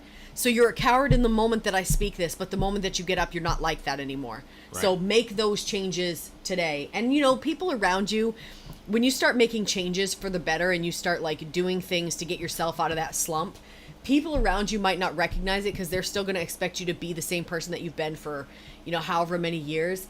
And that can be discouraging because you're like, I'm making changes here and it's not getting recognized. But that's when you have to know within yourself, nope, I'm getting up. And if the rest of the world sees me as still a coward, I'm not, because I got up. And you just keep getting up, and eventually they'll catch up to where you are. Agree. That's a good one. This one is a 9.9 for me. It made the playlist, so there's that. I really, really like this song. This guy is incredibly talented. Holy shit. This is a 10 for me. I almost docked him for his nasty video, but... but I mean, even that is... I know. Really... That's a 10. A 10 for me. Yeah, dude, I mean... My Chemical Romance, The Foundations of Decay. Dude is mega gifted. That Umbrella Academy is like in its like third season, for God's sake. I mean, it's legit successful. That was a really... I think Daniel said it. He said they have really good sing-along. Like, you could sing... Mm-hmm. Yeah, like, and that's why I was jumping in on the chorus. It stays with you. I think the chorus that we currently have could make that happen, especially with I agree. Whatever, but we'll see. We'll see if you don't ruin my masterpiece. No pressure. Then out. Ozzy Osbourne is next. Sorry, out. Gone. Ozzy is next, bitches. We shall return.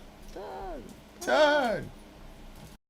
I'm Ben. I'm sorry. If you would like to get your song reviewed, dear listener, there's the Filthy Capitalist option. As Sori says, $125 gets you straight to the head of the line. You don't have to be a part of the alliance. You don't have to be part of the group. Wait a minute. And the biggest thing is you don't have to wait. You hop, skip, and jump right in front of everybody. $125 gets you there. You do that 3 times and then get mashed down to the $75 rate for perpetuity. Yes! Also, there is a band review option.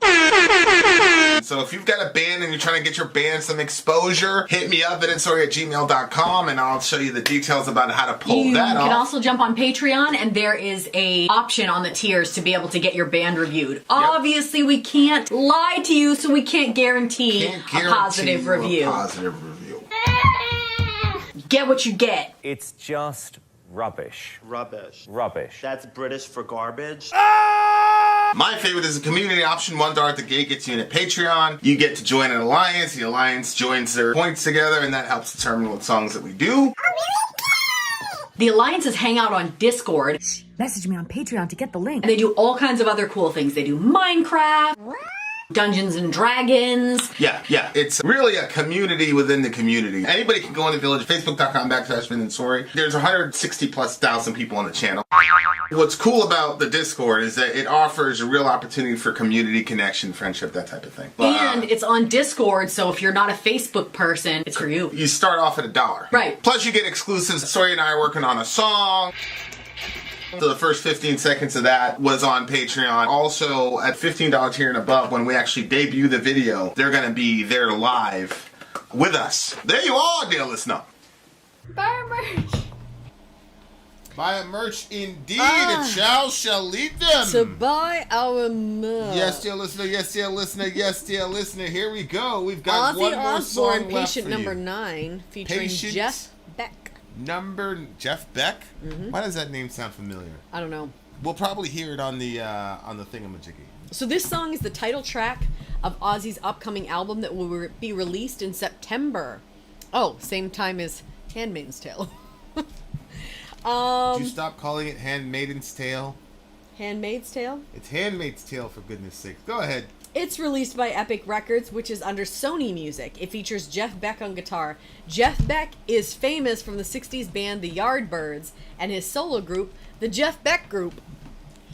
I must have been thinking about another Jeff Beck because I don't know enough music history to have been able to. Can you bring up the comment section? Is Dwayne here?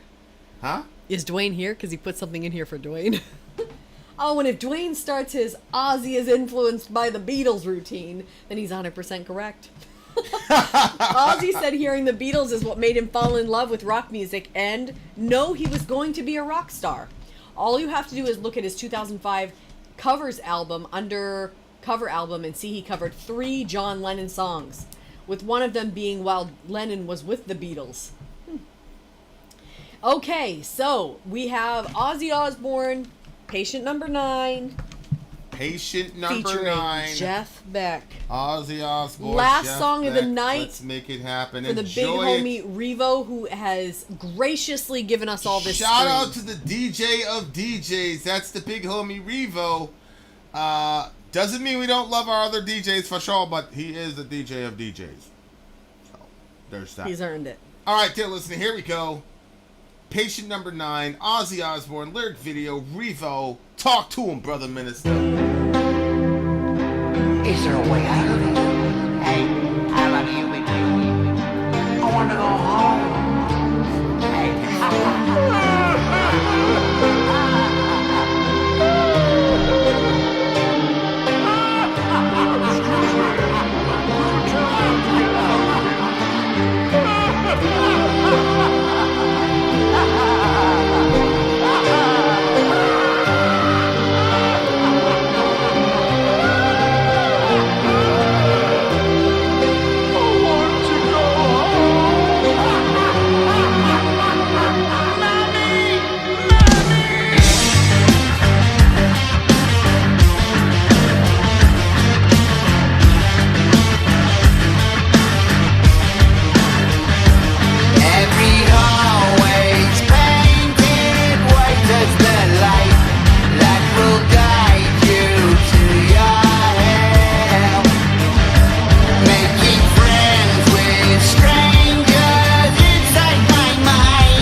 good. He's good at what he does.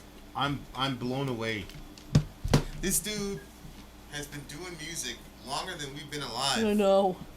And it's 2022, and that chorus is strong as hell, bro. Yep. That chorus is strong as hell. I'll tell you right now, like, I'm still gonna give it to My Chemical Romance for Song of the Night. The song we listened to before. I know. Yeah, I agree. But this song was... You know what was interesting? When we first started listening to Ozzy, I did not get it. Mm-hmm. Especially the early stuff. Totally agree. Cause remember he was going exactly with the beat? Like yeah. the beat would happen and then he... And I was like, this is so simple. And then I was like, well, yeah, but they were paving the way, so it's, you know... Then Dio jumped on, and then Dio, to me, just has, like, the purest voice in metal ever, of all time, ever. And so, like... But... The guy got better and better as the albums went on. He got better and better with age, and he got better and better. More and more albums came out, and lyrically more complex, and what he did with his voice here was insane. Oh yeah. Like 73 years old, like it's crazy, unbelievable. It's over. What are you? It's like, guys like him, Tom Brady, the Rolling Stones to a degree. Like a lot of times, it's one of those things where, like, if I believed that brains were actual things, and I still think at some level, like, they probably are, but like studying brains like that, which of course will not get you anything because it's not the brain that's dictating this stuff. Ridiculous. But what is it inside of a person that's like, yo, I've done everything I need to do. I'm universally recognized as one of the greatest in all. He is metal royalty. Yeah. Whether it's death metal, whatever type of metal you want to attach it to, every single genre, I've never heard anybody not revere this man. Mm-hmm. So it's like, you're a multimillionaire, you've been a multimillionaire for decades, longer than we've been alive. What is driving you to continuously create and make amazing music? Mm-hmm. What is inside of a person like that? That's something where, like, I've had a few experiences in life and things like that. And so, because the experiences were so extreme, it's hard to look up to people. Because the experiences are so crazy that you know that if you're in a room with somebody, you can almost bet your firstborn that they have not had the experience that you've had. Mm-hmm. So it makes it hard to, like, look up to people and admire people. Mm-hmm. But people like Brady, people like this guy, like, that's stuff that I respect, because I'm like, yo, I'm still young. Like, are you still going to be doing X, Y, and Z thing when you're like 70 and 75 and, you know, when you got it made and all this? Like, it's so fascinating to see people like that are like that, because this is a genuinely good song, bro, in 2022. And also the guitar was crazy. I was really locked in. Like, I completely blacked out, like, when the second solo hit, and whatever that guy's name is, Jeff something. Beck. Like, Jeff Beck. That solo was crazy. And now that I'm, like, going crazy and spending all this time on guitar, it's like really watching the phrasing and understanding, like, what theory's in play, and, like, yo, that's where he's going. And I was listening to a guy a couple days ago. He said, you should be able to predict. You should be in the neighborhood of what the person's going to do next, depending on whatever. So I'm sitting there listening to this guy, and it worked. Were you able to? I was like, oh, but then he went off on a different, like, he took like he like got off the highway and then U-turned and came back around. So they still ended up back home. Nobody knows what I'm talking about. He still ended up back home, but he took a really weird way of getting. Just the guitarist was absolutely unbelievable, unbelievable. And you know, I think he's right. Like, you know, M Death Fan and Daniel was saying, it's just a pure, like, he's an artist. Like Tom Brady I think like Ozzy's in better shape than Brady because like it's just the man is an artist, so it's gonna come out like it's you know, it's like Spurgeon used to say, like, you know, if you cut that man, he bleeds Bible. Like if you cut Ozzy, he bleeds music. Brady is just football, man. Like the game and the chess match and all the things that go with it. And he loves all it. Like that's who he is. As a it's almost indistinguishable from his who he is as a person. And with the current universe that I'm living in, that has a lot of very interesting ramifications. But man, I would just like listening to the song in awe and being like, this guy Jeff Beck is 78, Ozzy's 73. I mean, what the fuck?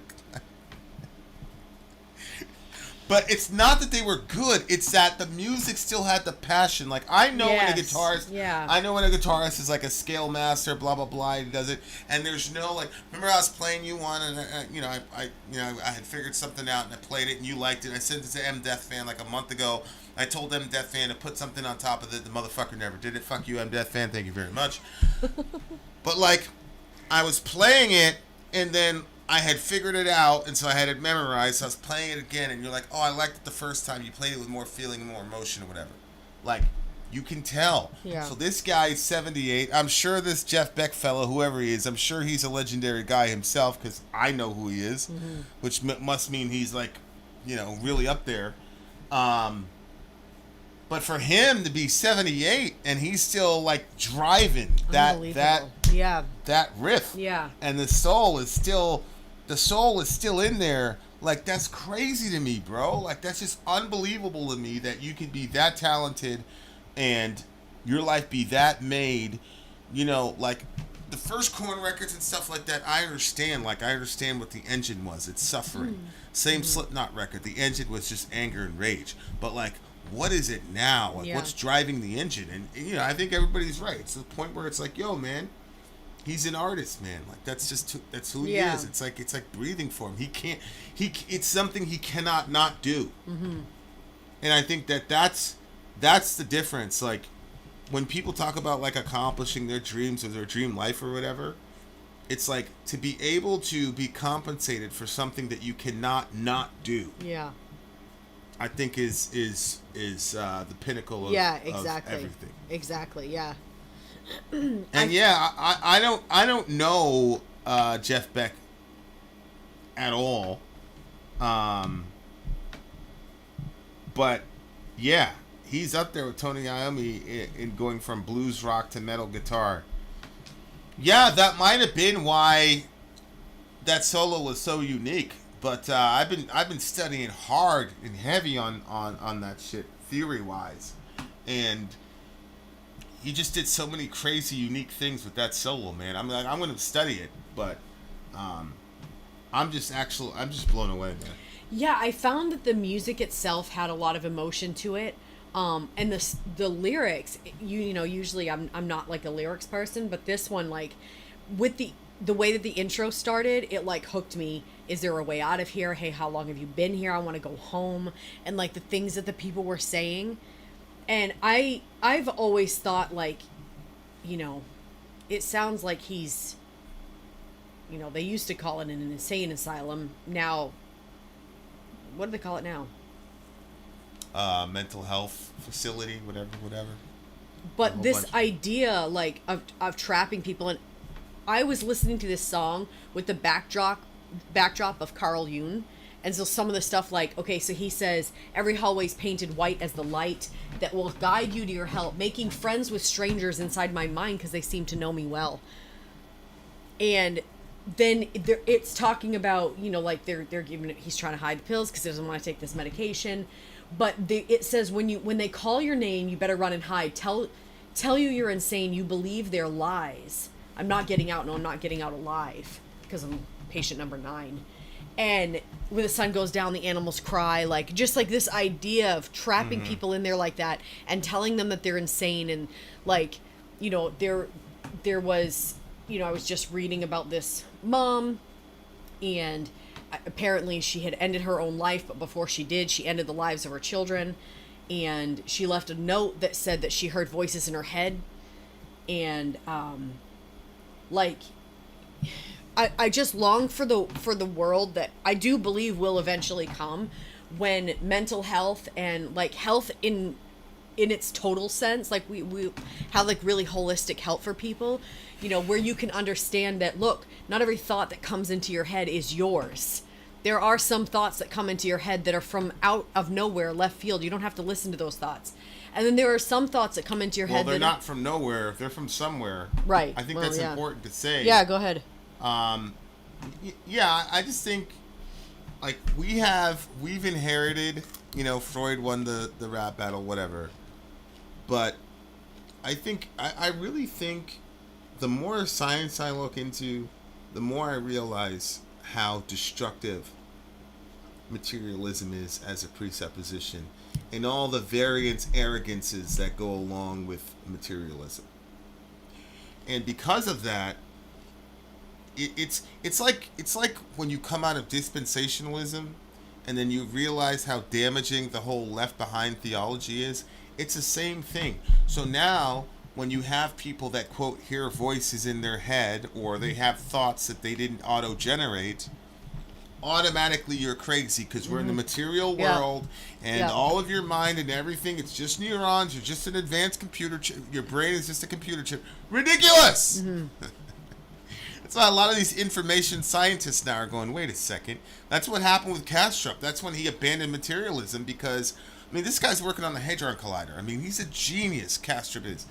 And one of his doctorates is in, I actually watched his second doctoral thesis. It was unbelievable. His defense of it was amazing. Yeah. It was amazing.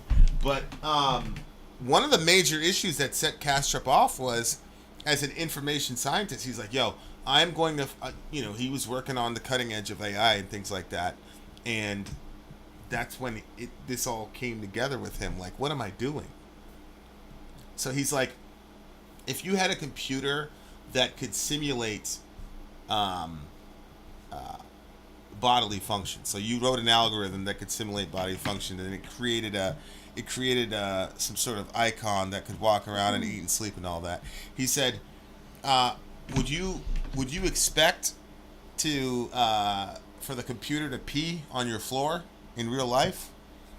It's like, of course not. Like, right. So it's like, on the one hand, it's simulating life, but on the other hand, there's a qualitative difference to what a computer is going to be able to do versus. So just because you're able to simulate, bodily functions on an icon on a computer, you don't expect that same icon to pee. So in his mind, it's just as ridiculous to believe that because you can program certain things, that now it's going to all of a sudden derive consciousness and become aware of itself. Ridiculous. That's where he was going. Well, that opens up an entirely different world, because now if you say, okay, consciousness is fundamental and that matter is the projection, okay, so matter is the illusion that's not really here, but mind is actually more fundamental. If you are hearing multiple voices in your head, it doesn't mean you're crazy. Doesn't mean you're crazy. The people that think that they can provide consciousness into plastic and find some way to make plastic and silicone and all these things aware of itself, that's fucking crazy. Right. But, oh wow, that's so interesting. But if you hear, it flips the whole thing. Yeah. On the one hand, it's like, there'll be that hadith where the rock was crying because Muhammad left it, because they had built a minbar for him, so he didn't need the rock anymore. So then the rock was crying. Everybody heard the rock crying. So Muhammad goes and tells the rock, "Don't worry, you'll be with me in Jannah. It'll be okay." And then the rock stopped crying after that. People make fun of that. They're like, "Oh, that's so stupid," and it's hard for me to believe. Okay, but at the same time, those same people will say that some scientist somewhere in Yugoslavia is going to find some way to make that same thing animate. It's ridiculous. It's insane. Like, materialism is such an insane, ridiculous worldview. It's unbelievable to me. So if you have like this understanding that Hoffman said it. Hoffman says that you are made up of a bunch of consciousnesses together. Well, that explains so many things. Like, so for example, something came out a couple years ago. People were talking about not having inner dialogue. Mm-hmm. So there's some people who literally do not or cannot talk to themselves. Yeah. And this was like a mind-blowing thing. It became a meme, all types of things like that, right? Like, it became this crazy meme, and everybody was like, yo, and people were like, I don't believe that there's people like that. I know, it's very difficult to believe that. So it's like, but wait a second. Those people are saying, wait, you talk to yourself like in your head? What do you mean in your head? Where in your head is your voice? Well, think about that. Where in your head is your voice when you're talking? What tone is it? What language? What version of English? Like, that's a really weird thing, bro. Mm-hmm. That you talk to yourself in your head, and those people are looking at you like you're crazy. Mm-hmm. Meanwhile, we're looking at them like they're crazy. Yep. It's like maybe there are different explanations for things than what we've been told. But So now, what happens when a person hears things in their head? I do think like. Traditional evangelical Christianity does have helpful categories because they'll talk about spiritual warfare and things like that. So they'll say any negative thought is attributed to a demon. Mm-hmm. It's not necessarily you thinking that. Mm-hmm. But how liberating would it be for people to say, look, you have a scientific basis for saying that all of your thoughts are not yours. There's science behind that. And so this is how you can manage that, and this is theoretically what we think is going on. Yeah. And here's how you manage that. Yeah. How I think that approach to, and then of course you can combine it with Jung stuff and all the rest of it, because part of Jung's therapeutic method is to approach those things as if they were real in and of themselves. Mm-hmm. And so you negotiate with these icons of your collective thoughts. Yeah. And so it's that's so much. I have seen, like, in both of us, advancements in self-awareness in weeks that we haven't been able to in years. Yeah. And so it's like, would you agree with that, or do you think that's an exaggeration? No, absolutely. Active imagination stuff. No, I think absolutely. I think that, a lot of times we're like, people have been through traumatic things, and then you don't want to relive those traumas, and so you bury them somewhere in your subconscious.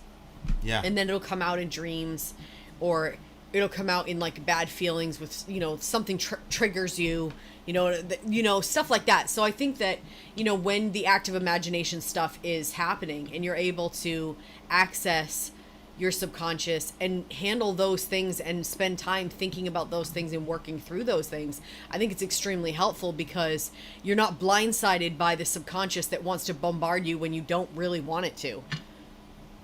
Right. But again, like, that doesn't even work within what you just said, that people just take for granted, doesn't work in a materialist mindset. People say things like, oh, your dreams are your subconscious trying to communicate something to you, blah, blah, blah. It's like, what the fuck does that mean, bro? Like, what do you mean your subconscious? Like, am I separated from my subconscious? Mm-hmm. Isn't my subconscious me? Yeah. What are you saying? Are you saying my subconscious sits back in the cut and waits for me to go to sleep, because then I'll be vulnerable, and then the subconscious will be able to tell me what it really wants to tell me? But that's exactly what's happening. So it's been sitting back, so it's got a mind of its own? Yeah. It's weird. Right? So if I've never heard of the term subconscious, imagine how crazy you would sound. Oh, absolutely, yeah. If you never heard of that, yeah. Imagine how crazy. But everybody knows, like, now, because, that part of Jung's ideology got kind of, mass broadcasted, subconscious, and all the rest of it. Like, now we accept things like that, but we don't understand the implications of what we're saying when we say it. And so when I'm listening to a lot of these guys now, and I'm, obviously doing some really deep dive studies, and it's like, I think to myself, if I have never heard of this before, how would this sound to me? Or if I was one of these people that don't have an internal dialogue, how would it sound to me when people start talking about their subconscious? I would say that they're crazy. Oh, absolutely. If I didn't have any internal dialogue and somebody was talking about it, yeah, I'd be like, well, yeah, you can sit over there. Right. We would say that they're crazy. So how many people suffered in these horrible? That's what I'm saying. Institutions. That's what I'm saying. You had a materialist presupposition. Now, granted, There are some biblical presuppositions that if you're not balanced with could also result in people being, and that did result in people being tossed in the insane asylum and killed. You know, you've got a demon in you, blah, blah, blah. We need to do XYZ thing to exorcise a demon, and it ends up drowning the kid to death or some shit like that. So I'm not criticizing materialism to prop up Christianity. I'm criticizing materialism because I think it's been extremely destructive. I agree. Especially psychologically. But I also believe that there are ways to interpret and apply the Bible, especially when it comes to mental health, that American evangelicals are absolutely fucking horrible at. We are horrible when it comes to psychology and things of that nature. But the more that I read Jung, the more I'm like, oh my, this could easily be...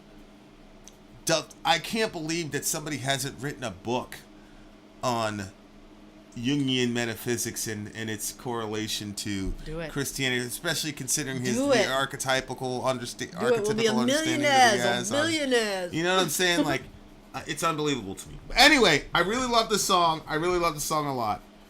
I'm going to retroactively... Now, I've never done this. This has never happened before in the history of Vid and Sori. It's never been done. I'm going to retroactively give My Chemical Romance a 10. And I'm going to give this song a 9.9. Because I can't rate this song any lower than 9.9. But I got to give My Chemical Romance some burn here. Right? I got to give him some burn here. Yes, Peterson does do that in Maps of Meaning to a degree, although he did that as an outsider to Christianity. I think he's much more explicit about his leanings on his relationship with God through Christ. And if he would have written the book now, I think it would have been completely different. It would have been more explicitly connected to. But yeah, I get your point in Maps of Meaning for sure. And anybody that's ever read Maps of Meaning or even the preface to Maps of Meaning, go ahead and read that book and then tell me that Jordan Peterson's not a genius. All these weird people talking about how dumb Jordan... I'm like, are you kidding me? Are you out of your fucking mind? That book, Maps of Meaning, the one that M. Death fans... That book, it's a very difficult... It's like reading John Owen.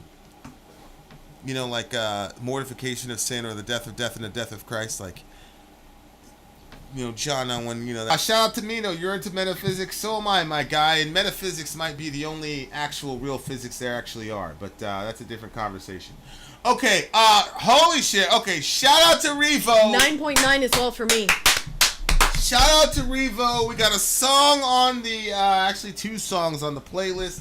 Thank you very much for that. Shout out to Ozzy Osbourne. Shout out to the big homie Mino or Mino. I'll check you next time. Maximum Decimus from the Czech Republic. Gang. Thank you guys for hanging out. I really appreciate it. We will be back tomorrow with a completely different lineup. Wait, you guys are gonna love. not tomorrow. I'm pretty sure it's tomorrow, inshallah. No. Tomorrow is the 3rd. Oh, it is. So it's actually later on today. Yes, later on today. Then we have, the 3rd. Yep. Yep, we do. Yep. We have an MF Doom deep dive tomorrow. You guys should really, really check it out. It will expand your mind, if anything. Now, to be honest with you, I haven't looked at any of this stuff. I haven't looked at any of his, whatever. So I'm hoping Negative Vibes can get us some really good direction. I don't want to put a lot of pressure on you, Negative Vibes, but if you could get us some direction, because rap is very lyrical and, we'll be here all day. So, send an email about how you want the day to go and things of that nature. He's got this, Those are all the lyrics, though, right? Yeah, it looks like there's a little bit of direction, but not really. Okay. Yeah, just send an email, vidinsori@gmail.com, Negative Vibes, about, how you want it to go, things you'd like to avoid, that type of thing. I know it's not just for you. There was wasn't there a little mini coalition on this one? Anyway, Negative Vibes is the one that talks to me. All right. Please send some stuff, Negative Vibes. I haven't been in my email. Shout out to freaking Revo. Yes. Another freaking banger from the big homie Revo. No disrespect to anybody else. You guys are all amazing. Oh yeah, one song was from River. That's right. Yeah. And one song was from the big homie Riff. Okay. For tomorrow. We love all you guys. Gang. Stay safe. Love your neighbor. Take care of each other. Do all that shit. Be gone. Fin out. Sorry out.